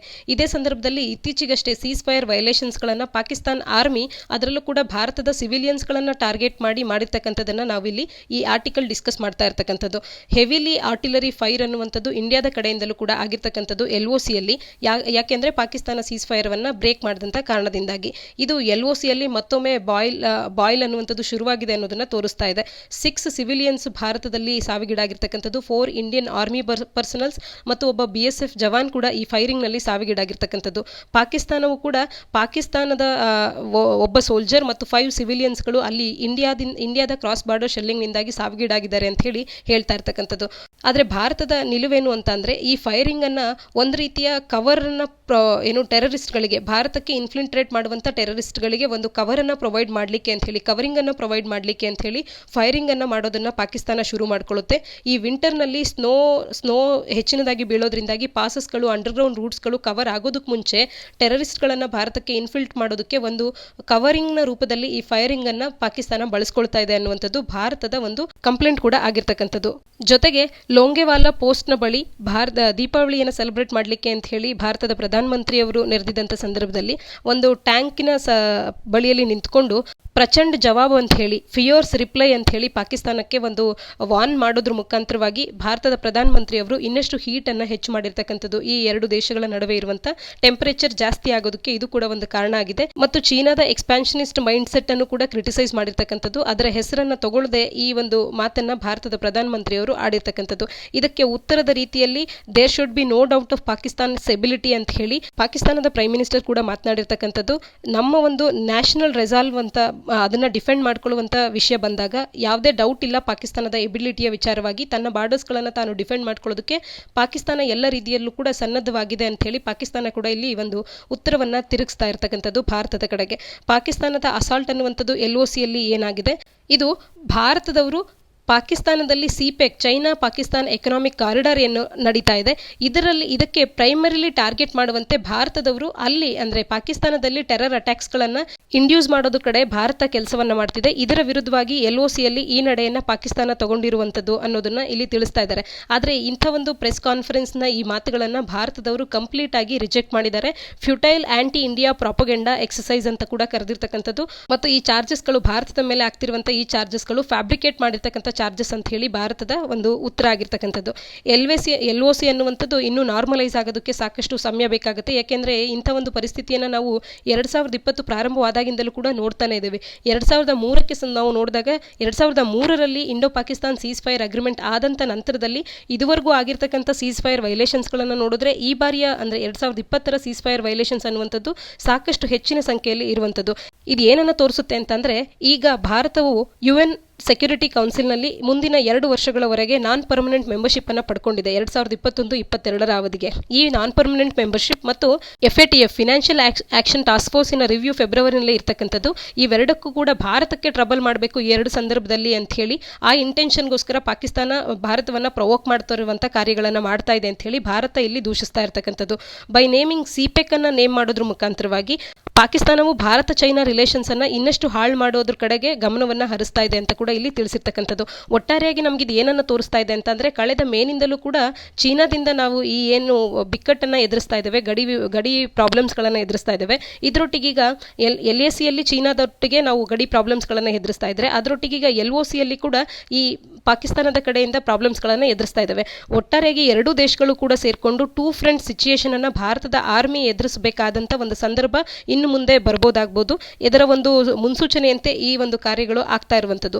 LOC ಮತ್ತು LACಯಲ್ಲಿ ಸೈಮಲ್ಟೇನಿಯಸ್ ಆಗಿ ನಮ್ಮ ಭಾರತದ ಆರ್ಮಿ ಎಂಗೇಜ್ ಮಾಡುವಂತ ಒಂದು ಪರಿಸ್ಥಿತಿ ಮುಂಬರುವಂತ ದಿನಗಳಲ್ಲಿ ಬರ್ಬೋದು. ಅದರ ಜೊತೆಗೆ ಜಮ್ಮು ಕಾಶ್ಮೀರದಲ್ಲಿ ಟೆರರಿಸ್ಟ್ ಆಕ್ಟಿವಿಟಿ ಕೂಡ ಪಾಸಿಬಲಿ ಸ್ಪೈಕ್ ಆಗುವಂತದ್ದಿದೆ. ಇದೆಲ್ಲದಕ್ಕೂ ಕೂಡ ಭಾರತ ಸನ್ನದ್ಧರಾಗಬೇಕಾಗಿದೆ ಅನ್ನುವಂಥದ್ದನ್ನ ಇಂಡಿಯಾದ ಥ್ರೆಟ್ ಮ್ಯಾಟ್ರಿಕ್ಸ್ ಅನ್ನುವಂಥದ್ದು ಎರಡನ್ನೂ ಕೂಡ ಇನ್ವಾಲ್ವ್ ಆಗಿದೆ. ವೆರಿ ರಿಯಲ್ ಪಾಸಿಬಿಲಿಟಿ ಇದೆ ಟೂ ಫ್ರಂಟ್ ಸಿಚುಯೇಷನ್ ಆಗುವಂಥದ್ದು. ಭಾರತದ ಆರ್ಮಿ ಅನ್ನುವಂಥದ್ದು LOC LAC ಎರಡರಲ್ಲೂ ಕೂಡ ಸೈಮಲ್ಟೇನಿಯಸ್ ಆಗಿ ಎಂಗೇಜ್ ಆಗಬೇಕಾದಂಥ ಸಿಚುಯೇಷನ್ ಬಂದರೂ ಬರ್ಬೋದು ಅನ್ನೋದನ್ನ ಈ ಆರ್ಟಿಕಲ್ ನಮಗೆ ತಿಳಿಸ್ತಾ ಇದೆ. ಮುಂದಿನ ಎಡಿಟೋರಿಯಲ್ ಮ್ಯಾನ್ಮಾರ್ನ ಎಲೆಕ್ಷನ್ಸ್ನ ಕುರಿತಂತೆ ಇರುವಂಥ ಒಂದು ಎಡಿಟೋರಿಯಲ್. ಇದು ಸೂಕಿ ಅಗೈನ್ ಅನ್ನುವಂಥ ಎಡಿಟೋರಿಯಲ್ ಅನ್ನು ನಾವು ಕಾಣಬಹುದು. ಇದನ್ನು GS ಪೇಪರ್ 2 ನಾಡಿಯಲ್ಲಿ ಇಂಟರ್ನ್ಯಾಷನಲ್ ರಿಲೇಷನ್ಸ್ ನಾಡಿಯಲ್ಲಿ ಓದ್ಕೊಳ್ಬಹುದಾಗುತ್ತೆ. ಆಂಗ್ ಸಾನ್ ಸೂಕಿಯ National League for Democracy NLD ಪಕ್ಷವು ಒಂದು ಲ್ಯಾಂಡ್ ಸ್ಲೈಡ್ ವಿಕ್ಟರಿಯನ್ನ ಪಡೆದಿರ್ತಕ್ಕಂಥದ್ದು. ನವೆಂಬರ್ 8ರಂದು ಇಲ್ಲಿ ಜನರಲ್ ಎಲೆಕ್ಷನ್ಸ್ ಆಗಿದೆ ಮ್ಯಾನ್ಮಾರ್ನಲ್ಲಿ. ಅದರಲ್ಲಿ ಒಂದು ಲ್ಯಾಂಡ್ ಸ್ಲೈಡ್ ವಿಕ್ಟರಿಯನ್ನ ಆಕೆಯ ಪಾರ್ಟಿ ಪಡೆದಿರ್ತಕ್ಕಂಥದ್ದು. ವ್ಯಾಸ್ಟ್ ಮೆಜಾರಿಟಿ ಆಫ್ 38 ಮಿಲಿಯನ್ ವೋಟರ್ಸ್ಗಳು ಏನಿದ್ದಾರೆ ಅದರಲ್ಲಿ ವ್ಯಾಸ್ಟ್ ಮೆಜಾರಿಟಿ ಇವರ ಪರವಾಗಿ ಬಂದಿರತಕ್ಕಂಥದ್ದು. ಅದು ಏನು ತೋರಿಸುತ್ತೆ ಅಂತ ಅಂದ್ರೆ ಇವರ ಒಂದು ಆಪೋಸಿಟ್ ಪಾರ್ಟಿ ಏನಿದೆ ಅದು ಕಂಪ್ಲೀಟ್ ಆಗಿ ಮಿಲಿಟರಿಗೆ ಸಪೋರ್ಟ್ ಮಾಡುವಂತ ಒಂದು ಪಾರ್ಟಿ ಇದೆ. ಆ ಪಾರ್ಟಿಗೆ ಬುಲ್ವರ್ಕ್ ಅಗೇನ್ಸ್ಟ್ ದ ಮಿಲಿಟರಿ ಆಗಿ ಈ 38 ಮಿಲಿಯನ್ ವೋಟರ್ಸ್ಗಳು ಇವರಿಗೆ ಹೆಚ್ಚಿನ ವೋಟನ್ನು ನೀಡಿದ್ದಾರೆ ಅನ್ನುವಂಥದ್ದು ತೋರಿಸ್ತಾ ಇರ್ತಕ್ಕಂಥದ್ದು. ಎಲೆಕ್ಷನ್ ಕಮಿಷನ್ 476 ಎಲೆಕ್ಟೆಡ್ ಸೀಟ್ಸ್ಗಳಲ್ಲಿ 372 ಮಾರ್ಕನ್ನು ಇವರು ಪಡ್ಕೊಂಡಿದ್ರೆ ಈ ಪಾರ್ಟಿ ಅನ್ನುವಂಥದ್ದು ಇನ್ನು ಮುಂದೆ ಪವರಲ್ಲಿ ಇರೋದಕ್ಕೆ ಸಾಧ್ಯ ಆಗ್ತಿತ್ತು. ಈ ಗೆಲುವಿನ ಸಂಖ್ಯೆಯನ್ನ ಈಗಾಗಲೇ ಆಂಗ್ ಸಾನ್ ಸೂಕಿ ಅವರ NLD ಪಾರ್ಟಿ ಪಡ್ಕೊಂಡಿದೆ ಅನ್ನುವಂಥದ್ದನ್ನ ಎಲೆಕ್ಷನ್ ಕಮಿಷನ್ ಸ್ಟೇಟ್ ಮಾಡ್ತಾ ಇರ್ತಕ್ಕಂಥದ್ದು. Military linked main opposition party ಏನಿದೆ Union Solidarity and Development Party ಅನ್ನುವಂಥದ್ದು ಕೇವಲ 25 ಸೀಟ್ಸ್ಗಳನ್ನು ಮಾತ್ರವೇ ಗೆದ್ದಿರ್ತಕ್ಕಂಥದ್ದು. ಸೂಕಿ ಅವರ NLD ಅನ್ನುವಂಥದ್ದು ಪವರ್ಗೆ 2015ರಲ್ಲಿ ಮೊದಲ ಬಾರಿ ಮ್ಯಾನ್ಮಾರ್ನಲ್ಲಿ ಎಲೆಕ್ಷನ್ಸ್ ಆದಂಥ ಸಂದರ್ಭದಲ್ಲಿ ಗೆದ್ದು 2015ರಲ್ಲಿ ಅದು ಒಂದು ಆಡಳಿತಕ್ಕೆ ಬಂದಿತ್ತು. ಅಲ್ಲಿ ಯಾವ ರೀತಿಯಾದಂಥ ಹೋಪ್ಸ್ ಇತ್ತು ಸೂಕಿ ಅವರ ಮೇಲೆ ಅಂತ ಅಂದರೆ ಪ್ರೋ ಡೆಮಾಕ್ರಸಿ ಐಕಾನ್ ಆಗಿರ್ತಕ್ಕಂಥ ಆಂಗ್ ಸಾನ್ ಸೂಕಿ ಅವರು ಕಂಪ್ಲೀಟ್ ಫುಲ್ ಡೆಮಾಕ್ರಸಿಯನ್ನು ಮ್ಯಾನ್ಮಾರ್ಗೆ ತರ್ತಾರೆ ಅನ್ನುವಂಥ ಒಂದು ಟ್ರಾನ್ಸಿಷನ್ ಅನ್ನುವಂಥದ್ದು ಮ್ಯಾನ್ಮಾರಲ್ಲಿ ಆಗುತ್ತೆ ಅನ್ನುವಂಥ ಎಕ್ಸ್ಪೆಕ್ಟೇಷನ್ ಅವ್ರ ಪರವಾಗಿತ್ತು. ಆದರೆ ಅವರು ಪ್ರೆಸಿಡೆಂಟ್ ಆಗೋದಕ್ಕೆ ಈ ಮಿಲಿಟರಿ ಎರಾದ ಕಾನ್ಸ್ಟಿಟ್ಯೂಷನ್ ಅನ್ನುವಂಥದ್ದು ಒಂದು ಅಬ್ಸ್ಟಕಲ್ನ ರೀತಿಯಲ್ಲಿ ಅದು ಅವರನ್ನು ಪ್ರೆಸಿಡೆಂಟ್ ಆಗದೇ ಇರುವಂತೆ ಬಾರ್ ಮಾಡ್ತು. ಆದರೂ ಕೂಡ ಅಲ್ಲಿ ಇವತ್ತಿಗೂ ಆಂಗ್ ಸಾನ್ ಸೂಕಿ ಒಂದು ಪ್ರಸಿದ್ಧವಾದಂಥ ಲೀಡರ್ ಆಗಿ ಅಲ್ಲಿ ಕಾರ್ಯ ಮಾಡ್ತಾ ಇದ್ದಾರೆ. ಅಲ್ಲಿ ಅವ್ರ ಕಡೆಯಿಂದ ಎಕ್ಸ್ಪೆಕ್ಟೇಷನ್ ಏನು ಅಂತ ಅಂದ್ರೆ ಅಲ್ಲಿನ ಮಿಲಿಟರಿ ಎರವನ್ನ ಕಂಪ್ಲೀಟ್ ಆಗಿ ಎಂಡ್ ಮಾಡ್ತಾರೆ. ಪ್ರೋ ಡೆಮಾಕ್ರೆಟಿಕ್ ಐಕಾನ್ ಆಗಿರುವಂತ ಅವರು ಕಂಪ್ಲೀಟ್ ಒಂದು ಡೆಮಾಕ್ರಸಿಯನ್ನು ತರುವಂಥ ಒಂದು ಟ್ರಾನ್ಸಿಷನ್ ಅನ್ನು ತರ್ತಾರೆ ಅಂತ ಏನು ಅವ್ರ ಹತ್ರ ಎಕ್ಸ್ಪೆಕ್ಟೇಷನ್ ಇತ್ತು. ಅದರ ವಿರುದ್ಧವಾಗಿ ಅವ್ರು ಯಾವ ರೀತಿ ಕಂಡ್ರು ಅಂತ ಅಂದರೆ ಆ ಮಿಲಿಟರಿ ರೆಜಿಮ್ನೊಟ್ಟಿಗೆ ಒಂದು ಪೀಸನ್ನು ಮಾಡ್ಕೊಳ್ಳುವಂಥವರ ರೀತಿಯಲ್ಲಿ ಅವರ ಒಂದು ಕಾರ್ಯ ಕಳೆದ 5 ವರ್ಷಗಳಲ್ಲಿ ಇದ್ದಿದ್ದಂಥದ್ದು. ಅವರ ಪಬ್ಲಿಕ್ ಡಿಫೆನ್ಸ್ ಅನ್ನುವಂಥದ್ದು ರಖೈನ್ ಸ್ಟೇಟ್ನಲ್ಲಿ ಆಪರೇಷನ್ಸ್ಗಳು ನಡೆದಂಥ ಸಂದರ್ಭದಲ್ಲಿ ಅವರ ಜನರಲ್ ಹ್ಯಾಂಡಲಿಂಗ್ ಯಾವ ರೀತಿ ಇತ್ತು ಅಂತಂದರೆ 7,40,000 ರೋಹಿಂಗ್ಯಾ ಮುಸ್ಲಿಮ್ಸ್ಗಳಿಗೆ ಡೆಮೊಕ್ರೆಟಿಕ್ ಆದಂಥ ಒಂದು ನಿಲುವಾಗಿರ್ಬೋದು ಅಥವಾ ಒಂದು ಜಯ ಅನ್ನುವಂಥದ್ದು ದೊರಕಲಿಲ್ಲ. ಪ್ರೋ ಡೆಮೋಕ್ರಸಿ ಫೈಟರ್ ಆಗಿ ಇವರಿದ್ರೂ ಕೂಡ ಅವರ ಒಂದು ಇಮೇಜ್ ಅನ್ನುವಂಥದ್ದು, ಪ್ರೋ ಡೆಮೋಕ್ರಸಿ ಫೈಟರ್ ಅಂತ ಇವ್ರನ್ನೇನು ಗುರುತಿಸ್ಕೊಳ್ತಾ ಇದ್ರು, ಇದರ ಒಂದು ಇಮೇಜ್ ಅನ್ನುವಂಥದ್ದು ಡೆಂಟ್ ಆಗುವಂಥ ಇವರ ಒಂದು ನಿಲುವನ್ನು ನಾವು ಈ ಸಂದರ್ಭದಲ್ಲಿ ಕಾಣಬಹುದಾಗಿತ್ತು. ಇದು ಏನನ್ನು ತೋರಿಸ್ತು, ಅವರ ಒಂದು ಈ ನಡೆ ಏನನ್ನು ತೋರಿಸ್ತು ಅಂತಂದರೆ ಮಯನ್ಮಾರನ್ನು ಕಂಪ್ಲೀಟ್ ಡೆಮೋಕ್ರಸಿಯಾಗಿ ಟ್ರಾನ್ಸಿಷನ್ ಮಾಡೋದ್ರಲ್ಲಿ ಇವರ ಕಮಿಟ್ಮೆಂಟ್ ಎಷ್ಟು ಅನ್ನೋದನ್ನು ಪ್ರಶ್ನೆ ಮಾಡುವಂತೆ ಇವರ ಒಂದು ನಡೆ ಇತ್ತು ರೋಹಿಂಗ್ಯಾ ಮುಸ್ಲಿಮ್ಸ್ಗಳ ವಿಚಾರವಾಗಿ. ಆದರೆ ಸೂಕಿಯ ಸಪೋರ್ಟರ್ಸ್ ಏನು ಹೇಳ್ತಾರೆ ಅಂತ ಅಂದರೆ ಕ್ರಿಟಿಸೈಸ್ ಮಾಡುವಂಥದ್ದು ಸುಲಭ, ಸೂಕಿಯನ್ನು ಕ್ರಿಟಿಸೈಸ್ ಮಾಡುವಂಥದ್ದು ಸುಲಭ, ಆದರೆ ಅಲ್ಲಿನ ಒಂದು ಕಾಂಪ್ಲೆಕ್ಸಿಟೀಸ್ಗಳನ್ನು ನಾವು ಅಷ್ಟು ಅರ್ಥ ಮಾಡ್ಕೊಳ್ಳೋದು ಕಷ್ಟ ಆಗುತ್ತೆ. ಮಯನ್ಮಾರ್ನ ಪವರ್ ಡೈನಮಿಕ್ಸನ್ನು ನೋಡಿದಾಗ ಮಿಲಿಟರಿ ಅನ್ನುವಂಥದ್ದು ಫ್ರೀ ಎಲೆಕ್ಷನ್ಸನ್ನು ಅಲೋ ಮಾಡಿದರೂ ಕೂಡ ತನ್ನ ಇಂಟ್ರೆಸ್ಟ್ಗಳು ಪ್ರಿಸರ್ವ್ ಆಗುವಂತೆ ನೋಡಿಕೊಂಡಿದೆ. ಪಾರ್ಲಿಮೆಂಟ್ನಲ್ಲಿ ಸೀಟ್ಸ್ಗಳನ್ನು ಸೋಲ್ಜರ್ಸ್ಗಳಿಗೆ ರಿಸರ್ವ್ಡ್ ಸೋಲ್ಜರ್ಸ್ಗಳಿಗೆ ರಿಸರ್ವ್ ಮಾಡಿರ್ತಕ್ಕಂಥದ್ದು ಮತ್ತು ಇದು ಏನಾಗುತ್ತೆ ಅಂದರೆ ಮುಂಬರುವಂಥ ದಿನಗಳಲ್ಲಿ ಅಮೆಂಡ್ಮೆಂಟನ್ನು ಕಾನ್ಸ್ಟಿಟ್ಯೂಷನ್ಗೆ ತರದೇ ಇರುವಂತೆ ನೋಡ್ಕೊಳ್ಳುವಂಥ ಒಂದು ನಡೆ ಆಗುತ್ತೆ. ಅಲ್ಲಿನ ಪಾರ್ಲಿಮೆಂಟ್ನಲ್ಲಿ ಸೋಲ್ಜರ್ಸ್ಗಳ ಇನ್ವಾಲ್ವ್ಮೆಂಟ್ ಇರುತ್ತೆ ಮತ್ತು 3 ಇಂಪಾರ್ಟೆಂಟ್ ಮಿನಿಸ್ಟ್ರೀಸ್ಗಳು, ಅದರಲ್ಲೂ ಡಿಫೆನ್ಸ್ ಮಿನಿಸ್ಟ್ರಿಯನ್ನು ಕಂಪ್ಲೀಟ್ ಆಗಿ ನೋಡ್ಕೊಳ್ಳುವಂಥ ಜವಾಬ್ದಾರಿಯನ್ನು ಅಲ್ಲಿನ ಮಿಲಿಟರಿ ಹೊಂದಿರತಕ್ಕಂಥದ್ದು. ಈ ಎಲ್ಲ ಹಿನ್ನೆಲೆಯಲ್ಲಿ ಅಲ್ಲಿ ಕಂಪ್ಲೀಟ್ ಟ್ರಾನ್ಸಿಷನ್ ಅನ್ನು ತರುವಂಥದ್ದು ಕಷ್ಟ ಆಗುತ್ತೆ. ಹಾಗಾಗಿ ಸೂಕಿಯ ಈ ನಡೆಗಳು ಇರುವಂಥದ್ದು ಅಂತ ಹೇಳಿ ಅಲ್ಲಿ ಅವರ ಸಪೋರ್ಟರ್ಸ್ ಹೇಳುವಂಥದ್ದು. ಆಂಗ್ ಸಾನ್ ಸೂಕಿ ಅವರು ಅಲ್ಲಿನ ಮೈನಾರಿಟೀಸ್ಗಳಿಗೆ, ಎಥ್ನಿಕ್ ಮೈನಾರಿಟಿ ರೆಬೆಲ್ ಗ್ರೂಪ್ಸ್ಗಳ ಪರವಾಗಿ ಇದ್ರೂ ಕೂಡ ಆ ಮಿಲಿಟರಿ ಅನ್ನುವಂಥದ್ದು ಅವರ ಕ್ಯಾಂಪೇನ್ಸ್ಗಳಿಗೆ ವಿರುದ್ಧವಾಗಿ ಕಾರ್ಯಗಳನ್ನು ಮಾಡ್ತಲೇ ಬಂದಿದೆ. ಈ ಎಲ್ಲದು ನಮ್ಗೆ ಏನು ತೋರಿಸುತ್ತೆ ಅಂತಂದರೆ ಪವರ್ ಸ್ಟ್ರಗಲ್ ಅನ್ನುವಂಥದ್ದು ಪಾಪ್ಯುಲರ್ ಸಿವಿಲಿಯನ್ ಲೀಡರ್ಶಿಪ್ಗೂ ಮತ್ತು ಪವರ್ಫುಲ್ ಮಿಲಿಟರಿ ಎಸ್ಟಾಬ್ಲಿಷ್ಗಳಿಗೂ ಕೂಡ ಇನ್ನೂ ಕೂಡ ಅಲ್ಲಿ ಆನ್ಗೋಯಿಂಗ್ ಒಂದು ಇಶ್ಯೂನೇ ಆಗಿ ಉಳಿದಿದೆ. ಈಗ ಎಲೆಕ್ಷನ್ಸ್ ಆದರೂ ಕೂಡ ಇದೊಂದು ಪವರ್ ಸ್ಟ್ರಗಲ್ ಅನ್ನುವಂಥದ್ದು ಅಲ್ಲಿ ಈಗಲೂ ಕೂಡ ಇರುವಂಥ ಒಂದು ಸಮಸ್ಯೆಯೇ ಆಗಿದೆ. ಆಂಗ್ ಸಾನ್ ಸೂಕಿ ಅವರು ಎಲ್ಲ ಕಾರಣಗಳಿಂದ ಇವತ್ತು ಮಿಲಿಟರಿ ಮತ್ತು ಅಲ್ಲಿನ ಪೀಪಲ್ನ ನಡುವೆ ಒಂದು ಫೋರ್ಸ್ನ ರೀತಿಯಲ್ಲಿ ಈಗ ಉಳ್ಕೊಂಡಿರ್ತಕ್ಕಂಥದ್ದು. ಮಿಲಿಟರಿಯ ಜನರಲ್ಸ್ಗಳನ್ನು ಕನ್ಫ್ರಂಟ್ ಮಾಡೋದನ್ನು ಅವಾಯ್ಡ್ ಮಾಡಿ ಅವರು ಇವರಿಬ್ಬರ ನಡುವೆ ಒಂದು ಫೋರ್ಸ್ನ ರೀತಿಯಲ್ಲಿ ಉಳ್ಕೊಂಡಿರ್ತಕ್ಕಂಥದ್ದು. ಯಾವ ಒಂದು ಕಂಟ್ರಿಯಲ್ಲಿ ಮಿಲಿಟರಿ ಡಿಕ್ಟೇಟರಿಶಿಪ್ ಅನ್ನುವಂಥದ್ರ ಮೆಮೊರೀಸ್ ಇನ್ನು ಈಗಷ್ಟೇ ಅಳಿಸಿ ಹೋಗ್ತಾ ಇದೆ, ಅಂಥ ಒಂದು ಕಂಟ್ರಿಯಲ್ಲಿ ಇಷ್ಟು ಅರ್ಜೆಂಟ್ನಲ್ಲಿ ಒಂದು ಕಂಪ್ಲೀಟ್ ಟ್ರಾನ್ಸಿಷನನ್ನು ನಾವು ಎಕ್ಸ್ಪೆಕ್ಟ್ ಮಾಡುವಂಥದ್ದು ಸರಿಯಲ್ಲ. ಆದರೆ ಅಂಥ ಒಂದು ಕಂಟ್ರಿಯಲ್ಲಿ ಇನ್ನೂ ಕೂಡ ಆಂಗ್ ಸಾನ್ ಸೂಕಿ ಅವರು ಒಂದು long fight against military regime ಏನಿದೆ ಅದನ್ನು ಮಾಡ್ಕೊಳ್ತಾ ತನ್ನ ಒಂದು ಮಾರಲ್ ಮತ್ತು ಪೊಲಿಟಿಕಲ್ ಕ್ಯಾಪಿಟಲ್ಸ್ಗಳನ್ನು ಬಿಲ್ಡ್ ಮಾಡ್ಕೊಳ್ತಾ ಬಂದಿರೋದ್ರಿಂದ ಅವರೊಬ್ಬರು ಮೋಸ್ಟ್ ಪಾಪ್ಯುಲರ್ ಲೀಡರ್ ಆಗಿ ಅಲ್ಲಿ ಉಳ್ಕೊಂಡಿರ್ತಕ್ಕಂಥದ್ದು. ಆದರೆ ಅವರ ಒಂದು ಸೆಕೆಂಡ್ ಟರ್ಮ್ ಆಗಿ ಇದಾಗಿರೋದ್ರಿಂದಾಗಿ ಅದರಲ್ಲೂ ಕೂಡ ಹೆಚ್ಚಿನ ಡಿಸೈಸಿವ್ ವಿಕ್ಟ್ರಿಯನ್ನು ಅವರು ಈಗ ಪಡ್ಕೊಂಡಿರೋದ್ರಿಂದಾಗಿ ಮುಂಬರುವಂಥ ದಿನಗಳಲ್ಲಿ ಜನರಲ್ಸ್ಗಳು ಮತ್ತು ವೋಟರ್ಸ್ಗಳ ನಡುವೆ ಕೇವಲ ಬಫರ್ ಆಗಿ ಆಕ್ಟ್ ಮಾಡದೆ ಕಂಪ್ಲೀಟ್ ಡೆಮೋಕ್ರಸಿಯನ್ನು ಆ ರಾಷ್ಟ್ರಕ್ಕೆ ತಂದುಕೊಡುವಂಥ ಕಾರ್ಯಗಳು ಅವರ ಕಡೆಯಿಂದ ಆಗುತ್ತಾ ಅನ್ನೋದನ್ನು ಕಾದು ನೋಡಬೇಕಾಗಿದೆ. ಅದರ ಜೊತೆಗೆ ಒಂದು ಎಲೆಕ್ಟೆಡ್ ರೂಲರ್ನಂತೆ ಅವರ ಮುಂದಿರುವಂಥ ಪ್ರಶ್ನೆಗಳು ಅಥವಾ ಸಮಸ್ಯೆಗಳು ಏನು ಅಂತ ಅಂದರೆ ಅಲ್ಲಿ ಅಲಿಗೇಷನ್ಸ್ ಆಫ್ ಜೀನೋಸೈಡ್ ಏನಿದೆ ಅದನ್ನು ಅಡ್ರೆಸ್ ಮಾಡಬೇಕಾಗುತ್ತೆ. Making peace with the ethnic minority groups ಅದು ಕೂಡ ಆಕೆಯ ಮುಂದಿರ್ತಕ್ಕಂಥ ಒಂದು ಬಹುದೊಡ್ಡ ಕಾರ್ಯ ಆಗಿದೆ. ಇವೆಲ್ಲವುಗಳನ್ನು ಅಡ್ರೆಸ್ ಮಾಡಿ ನಂತರದಲ್ಲಿ ಈ ಜನರಲ್ಸ್ಗಳ ಒಂದು ರೆಜಿಮನ್ನು ಎಂಡ್ ಮಾಡಿ, ಕಂಪ್ಲೀಟ್ ರೆಜಿಮನ್ನು ಎಂಡ್ ಮಾಡಿ ಫುಲ್ ಡೆಮೋಕ್ರಸಿಗೆ ಟ್ರಾನ್ಸಿಷನ್ ಅನ್ನು ತರುವಂಥದ್ದು ಆಂಗ್ ಸಾನ್ ಸೂಕಿ ಅವರ ಮುಂದಿರ್ತಕ್ಕಂಥ ಒಂದು ಬಹುದೊಡ್ಡ ಕಾರ್ಯ ಆಗಿದೆ. ನವೆಂಬರ್ 14ರಂದು ನಾವು ಕೇಳಿದಂಥ ಪ್ರಶ್ನೆಗಳಿಗೆ ಉತ್ತರಗಳನ್ನು ನೋಡೋಣ. ನ್ಯಾಷನಲ್ ವಾಟರ್ ಅವಾರ್ಡ್ಸ್ಗಳನ್ನು ಯಾರಿಗೆ ನೀಡಲಾಗಿತ್ತು, ಯಾವ ರಾಜ್ಯಗಳು ಪಡ್ಕೊಂಡಿದೆ ಅಂತ ಹೇಳಿ ಕೇಳಿದ್ವಿ. ರಾಜಸ್ಥಾನ 3ನೇ ಸ್ಥಾನವನ್ನು ಪಡ್ಕೊಂಡಿದ್ದಂಥ ಒಂದು ಆರ್ಟಿಕಲನ್ನು ನಾವು ನೋಡಿದ್ವಿ. TN ಮೊದಲ ಸ್ಥಾನವನ್ನು, ಮಹಾರಾಷ್ಟ್ರ 2ನೇ ಸ್ಥಾನವನ್ನು ಪಡ್ಕೊಂಡಿರ್ತಕ್ಕಂಥದ್ದು. ಈ ಅವಾರ್ಡ್ಸ್ಗಳನ್ನು ಯಾವ ಮಿನಿಸ್ಟ್ರಿ ಅಡಿಯಲ್ಲಿ ನೀಡಲಾಗುತ್ತೆ ಅಂತ ಅನ್ನೋದು ನಮಗೆ ಸ್ಪಷ್ಟವಾಗಿ ಗೊತ್ತಿರಬೇಕು. ಮಿನಿಸ್ಟ್ರಿ ಆಫ್ ಜಲಶಕ್ತಿ ಅಡಿಯಲ್ಲಿ ಈ ಅವಾರ್ಡ್ಸ್ಗಳನ್ನು ನೀಡುವಂಥದ್ದು.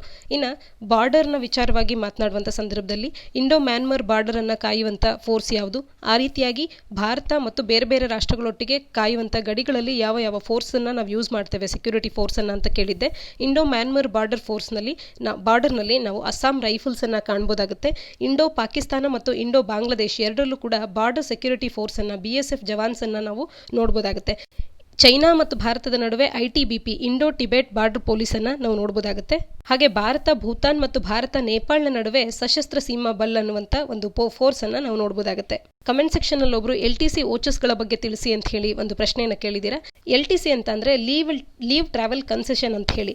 ಲೀವ್ ಟ್ರಾವೆಲ್ ಕನ್ಸೆಷನ್ ಟ್ಯಾಕ್ಸ್ ಅನ್ನುವಂಥದ್ದು ಒಂದು ಬೆನಿಫಿಟ್ ಆಗುತ್ತೆ ಸೆಂಟ್ರಲ್ ಗೌರ್ಮೆಂಟ್ ಎಂಪ್ಲಾಯೀಸ್ಗಳಿಗೆ ಕೇಂದ್ರ ಸರ್ಕಾರ ನೀಡುವಂಥದ್ದು. ಅಂದರೆ 1 ವರ್ಷಕ್ಕೆ ಅವರವರ ಕ್ಯಾಡರ್ಗೆ ಆಧಾರಿತವಾಗಿ ಒಂದು ಕ್ಯಾಡರ್ನಲ್ಲಿ ಕೆಲಸ ಮಾಡ್ತಿರ್ತಕ್ಕಂಥವ್ರಿಗೆ, ಅಂದರೆ ಒಂದು ಗ್ರೂಪ್ A ಆಫೀಸರ್ಸ್ ಅಥವಾ ಗ್ರೂಪ್ B ಆಫೀಸರ್ಸ್ ಅಂತ ಅಂದ್ಕೊಳ್ಳಿ, ಅವರಿಗೇನಾದರೂ 40,000 ರೂಪಾಯಿಗೆ ಟ್ಯಾಕ್ಸ್ ಬೆನಿಫಿಟ್ ಅನ್ನುವಂಥದ್ದು ದೊರಕುತ್ತೆ. 40,000 ರೂಪಾಯಿಯನ್ನು ನೀವು LTC ಅಡಿಯಲ್ಲಿ ಲೀವ್ ಟ್ರಾವೆಲ್ ಕನ್ಸೆಷನ್ ಅಂತ ಹೇಳಿ ನೀವು ಖರ್ಚು ಮಾಡಿದಲ್ಲಿ ಇದರ ಮೇಲೆ ನಿಮಗೇನಾದರೂ 10% ಟ್ಯಾಕ್ಸನ್ನು ಹಾಕ್ತಾ ಇದ್ರೆ 4,000 ರೂಪಾಯಿಯ ಟ್ಯಾಕ್ಸನ್ನು ನೀವು ಆ ವರ್ಷ ಕಟ್ಟುವಂಥದ್ದು ಇರೋದಿಲ್ಲ. ಈ ರೀತಿ ಬೆನಿಫಿಟ್ ಅವರಿಗೆ ನೀಡಲಾಗ್ತಿತ್ತು. ಆದರೆ ಒಂದು ವೇಳೆ ನೀವೇನಾದರೂ 30% ಟ್ಯಾಕ್ಸ್ ಲ್ಯಾಬ್ನಲ್ಲಿ ಬರ್ತಿದ್ದೀರಾ ಅಂತಂದರೆ 12,000 ರೂಪಾಯಿಯ ಟ್ಯಾಕ್ಸನ್ನು ಕಟ್ಟೋದಕ್ಕೆ ನಿಮಗೆ ಕನ್ಸೆಷನನ್ನು ನೀಡಲಾಗ್ತಾ ಇತ್ತು. ಈ ಕನ್ಸೆಷನನ್ನು ನೀವು ಈ ವರ್ಷವೂ ಪಡ್ಕೊಳ್ಬೇಕು ಅಂದರೆ, ಈ ವರ್ಷ ಯಾಕೆ ಅಂದರೆ ಕರೋನಾದ ಹಿನ್ನೆಲೆಯಲ್ಲಿ ಲೀವ್ ಟ್ರಾವೆಲನ್ನು ಯಾರು ಕೂಡ ತಗೊಳ್ಳೋದಕ್ಕೆ ಸಾಧ್ಯ ಆಗಿಲ್ಲ. ಯಾಕೆಂದರೆ ಹೊರಗೆ ಹೋಗುವಂಥ ಅವಕಾಶವೇ ಇಲ್ಲದ ಕಾರಣದಿಂದ ಲೀವ್ ಟ್ರಾವೆಲ್ ಅನ್ನುವಂಥದ್ದು ಅವರು ಪಡ್ಕೊಳ್ಳೋದಕ್ಕಾಗಿಲ್ಲ. ಈ ಕನ್ಸೆಷನನ್ನು ನೀವು ಪಡ್ಕೊಳ್ಬೇಕು ಅಂತ ಅಂದರೆ ಈಗ ಸರ್ಕಾರದವರು ಒಂದಷ್ಟು ಮೆಷರ್ಸ್ಗಳನ್ನು ತಂದಿದ್ದಂಥದ್ದು ಏನು ಅಂದರೆ ಲೀವ್ ಟ್ರಾವೆಲ್ ಕನ್ಸೆಷನ್ ಮತ್ತು ಫೆಸ್ಟಿವಲ್ ಅಲೋಯನ್ಸ್ ಈ ಎರಡನ್ನು ನೀಡೋದ್ರ ಮುಖಾಂತರವಾಗಿ. ಫೆಸ್ಟಿವಲ್ ಅಲೋಯನ್ಸ್ ಅಂತ ಅಂದರೆ 10,000 ರೂಪಾಯಿಯನ್ನು ಮುಂಗಡ ಹಣವನ್ನಾಗಿ ಹಬ್ಬಕ್ಕೆ ಅಂತ ಹೇಳಿ ನೀಡುವಂಥದ್ದು. ಈ ಹಣವನ್ನು ನೀಡಿದ್ದಕ್ಕಾಗಿ ಯಾವುದೇ ಬಡ್ಡಿಯನ್ನು ನಾವು ಕಟ್ಟಬೇಕಾಗಿರಲ್ಲ ಸರ್ಕಾರಿ ನೌಕರರು. ಆದರೆ ಪ್ರತಿ ತಿಂಗಳು ಕೂಡ ಅವರ ಸಂಬಳದಲ್ಲಿ 1,000 ರೂಪಾಯಿಯನ್ನು ಕಡಿತ ಮಾಡಲಾಗುತ್ತೆ ಮುಂದಿನ 10 ತಿಂಗಳವರೆಗೆ. ಅಲ್ಲಿಗೆ ಅವರು ಈ ಒಂದು ಹಣವನ್ನು ಸರ್ಕಾರಕ್ಕೆ ಹಿಂತಿರುಗಿಸಿದಾಗುತ್ತೆ. ಯಾತಕ್ಕಾಗಿ ಈ ಎರಡು ಮೆಷರ್ಸ್ಗಳನ್ನು ತಂದಿದ್ದು ಅಂತ ಅಂದರೆ ಕರೋನಾದಿಂದಾಗಿ ಮ್ಯಾನುಫ್ಯಾಕ್ಚರಿಂಗ್ ನಿಂತೋಗಿ ಸಪ್ಲೈ ಸೈಡ್ನಲ್ಲಿ ಆಗಿದ್ದಂಥ ಹಿನ್ನಡೆಯನ್ನು ಈಗ ಸಪ್ಲೈ ಸೈಡ್ ಅನ್ನುವಂಥದ್ದು ತುಂಬುತ್ತಾ ಇದೆ. ಆದರೂ ಕೂಡ ಡಿಮ್ಯಾಂಡ್ ಅನ್ನುವಂಥದ್ದು ಕನ್ಸಂಪ್ಷನ್ ಡಿಮ್ಯಾಂಡ್ ಸಾಕಷ್ಟು ಕಡಿಮೆ ಆಗಿದೆ. ಈ ಹಿನ್ನೆಲೆಯಲ್ಲಿ ಕನ್ಸಂಪ್ಷನ್ ಡಿಮ್ಯಾಂಡನ್ನು ಜನರೇಟ್ ಮಾಡಲಿಕ್ಕೆ ಕ್ಯಾಪಿಟಲ್ ಸ್ಪೆಂಡಿಂಗಿಗೆ ಮೇಲೆ ಬೂಸ್ಟ್ ಅಪ್ ಅನ್ನುವಂಥದ್ದು ಆಗಲಿ ಅನ್ನುವಂಥ ಉದ್ದೇಶದಿಂದ ಅಡಿಷನಲ್ ಆಗಿ ಒಟ್ಟಾರೆಯಾಗಿ ಡಿಮ್ಯಾಂಡನ್ನು 1,00,000 crore ಜನರೇಟ್ ಮಾಡಬೇಕು ಅನ್ನುವಂಥ ಉದ್ದೇಶದಿಂದ LTC ಮತ್ತು FAಗೆ ಸಂಬಂಧಪಟ್ಟಂತೆ ಒಂದಷ್ಟು ಮೆಷರ್ಸ್ಗಳನ್ನು ಕೇಂದ್ರ ಸರ್ಕಾರ ತಗೊಂಡಂಥದ್ದು. ಅದೇನು ಅಂತ ಅಂದರೆ ಲೀವ್ ಟ್ರಾವೆಲ್ ಕನ್ಸೆಷನ್ನಿನ ಟ್ಯಾಕ್ಸ್ ಬೆನಿಫಿಟನ್ನು ನೀವು ಪಡ್ಕೊಳ್ಬೇಕು ಅಂತ ಅಂದರೆ ಸೆಂಟ್ರಲ್ ಗೌರ್ಮೆಂಟ್ ಎಂಪ್ಲಾಯೀಸ್ಗಳು ಅವರ ಒಂದು LTC ಫೇರ್ ಏನಾದರೂ ಆ ವರ್ಷದಲ್ಲಿ ಅಂದರೆ ಅವರಿಗೇನಾದರೂ 40,000 LTC ಫೇರ್ ಅನ್ನುವಂಥದ್ದು ಫಿಕ್ಸ್ ಆಗಿದ್ರೆ ಅವರಿಗೆ 10% ರೀತಿ 4,000 ಬೆನಿಫಿಟ್ ಸಿಗುತ್ತೆ, ಅಥವಾ 30% ಏನಾದರೂ ಟ್ಯಾಕ್ಸ್ ಲ್ಯಾಬ್ನಲ್ಲಿದ್ದರೆ 12,000 ಬೆನಿಫಿಟ್ ಅನ್ನುವಂಥದ್ದು ಅವ್ರಿಗೆ ಸಿಗುತ್ತೆ. ಈ ಬೆನಿಫಿಟನ್ನು ಅವ್ರು ಪಡ್ಕೊಳ್ಬೇಕು ಅಂತಂದರೆ ಆ LTC ಫೇರ್ ಕಾಂಪೋನೆಂಟಿನ 3% ಹಣವನ್ನು 40,000 ಪಡೆದಿದ್ದಂಥವ್ರಿಗೆ 40,000 ಫೇರ್ ಕಾಂಪೋನೆಂಟ್ ಇರುವಂಥವ್ರು 1,20,000 ಹಣವನ್ನು ಅವರ ಹೋಮ್ ಅಪ್ಲಯನ್ಸಸ್ಗೆ ಅಥವಾ ಒಂದು ಕ್ಯಾಪಿಟಲ್ ಗೂಡ್ಸನ್ನು ಪರ್ಚೇಸ್ ಮಾಡಲಿಕ್ಕೆ ಅಂತ ಹೇಳಿ ಸ್ಪೆಂಡ್ ಮಾಡಬೇಕು. ಆ ಗೂಡ್ ಯಾವ ರೀತಿ ಇರಬೇಕು ಅಂತಂದರೆ 12% ಮತ್ತು ಹೆಚ್ಚಿನ GSTಯನ್ನು 12% ಅಥವಾ ಅದಕ್ಕೂ ಹೆಚ್ಚಿನ GSTಯನ್ನು ಕಟ್ಟುವಂಥ ಒಂದು ಗೂಡ್ಸನ್ನು ಅವರು ಪರ್ಚೇಸ್ ಮಾಡಿದ್ರೆ ಆಗ ಅವರಿಗೆ leave travel concession for tax free benefit ಏನಿದೆ ಇದರ ಮೇಲೆ ಇರುವಂಥ ಬೆನಿಫಿಟ್ 4,000 ಆಗಿರ್ಬೋದು ಅಥವಾ ಅವ್ರಿಗೆ ಸಿಗ್ತಿದ್ದಂಥ 12,000 ಆಗಿರ್ಬೋದು. ಈ ಬೆನಿಫಿಟನ್ನು ಅವ್ರು ಪಡ್ಕೊಳ್ಬೇಕು ಅಂತಂದರೆ 1,20,000 ರೂಪಾಯಿಯನ್ನು ವ್ಯಯ ಮಾಡಿ ಅವರ ಮನೆಗೆ ಬೇಕಾಗುವಂಥ ಯಾವುದಾದ್ರೂ ಗೂಡ್ಸನ್ನು ಅವರು ಪರ್ಚೇಸ್ ಮಾಡ್ಬೋದಾಗುತ್ತೆ. ಈ LTC ಫೇರ್ ಕಾಂಪೋನೆಂಟ್ನ ಅಡಿಯಲ್ಲಿ ಅವ್ರಿಗೆ ಸಿಗುವಂಥ ಟ್ಯಾಕ್ಸ್ ಬೆನಿಫಿಟನ್ನು ಪಡ್ಕೊಳ್ಳಿಕ್ಕಾಗಿ ಅಂತ ಹೇಳಿ. ಈ ಮೂಲಕ ಎಕಾನಮಿಯಲ್ಲಿ ಕನ್ಸಂಪ್ಷನ್ ಡಿಮ್ಯಾಂಡನ್ನು ಹೆಚ್ಚು ಮಾಡುವಂಥದ್ದು, ಒಟ್ಟಾರೆ 1,00,000 ಕೋಟಿಯಷ್ಟು ಅಡಿಷನಲ್ ಡಿಮ್ಯಾಂಡನ್ನು ಎಕಾನಮಿಯಲ್ಲಿ ಕ್ರಿಯೇಟ್ ಮಾಡುವಂಥ ಉದ್ದೇಶದಿಂದ ಈ ಎರಡು ಮೆಷರ್ಸ್ಗಳನ್ನು ಕೇಂದ್ರ ಸರ್ಕಾರ ತಗೊಂಡಂಥದ್ದು. ಇದಿಷ್ಟು ಇಂದಿನ ಸುದ್ದಿ ವಿಶ್ಲೇಷಣೆಯಾಗಿದೆ. ನಮ್ಮ ಈ ವಿಡಿಯೋ ನಿಮಗೆ ಇಷ್ಟ ಆಗಿದ್ರೆ ಈ ವಿಡಿಯೋವನ್ನು ಲೈಕ್ ಮಾಡಿ ಹಾಗೂ ಕಮೆಂಟ್ ಸೆಕ್ಷನ್ನಲ್ಲಿ ನಾವು ಕೇಳಿರ್ತಕ್ಕಂಥ ಪ್ರಶ್ನೆಗಳಿಗೆ ಉತ್ತರಗಳನ್ನು ನೀಡಿ. ಇನ್ನು ಹೆಚ್ಚಿನ ವಿಡಿಯೋಸ್ಗಳಿಗಾಗಿ ನಮ್ಮ ಚಾನಲ್ಗೆ ಸಬ್ಸ್ಕ್ರೈಬ್ ಆಗಿ. ನಾಳಿನ ಸುದ್ದಿ ವಿಶ್ಲೇಷಣೆಯೊಂದಿಗೆ ಮತ್ತೆ ಸಿಗೋಣ. ಧನ್ಯವಾದ.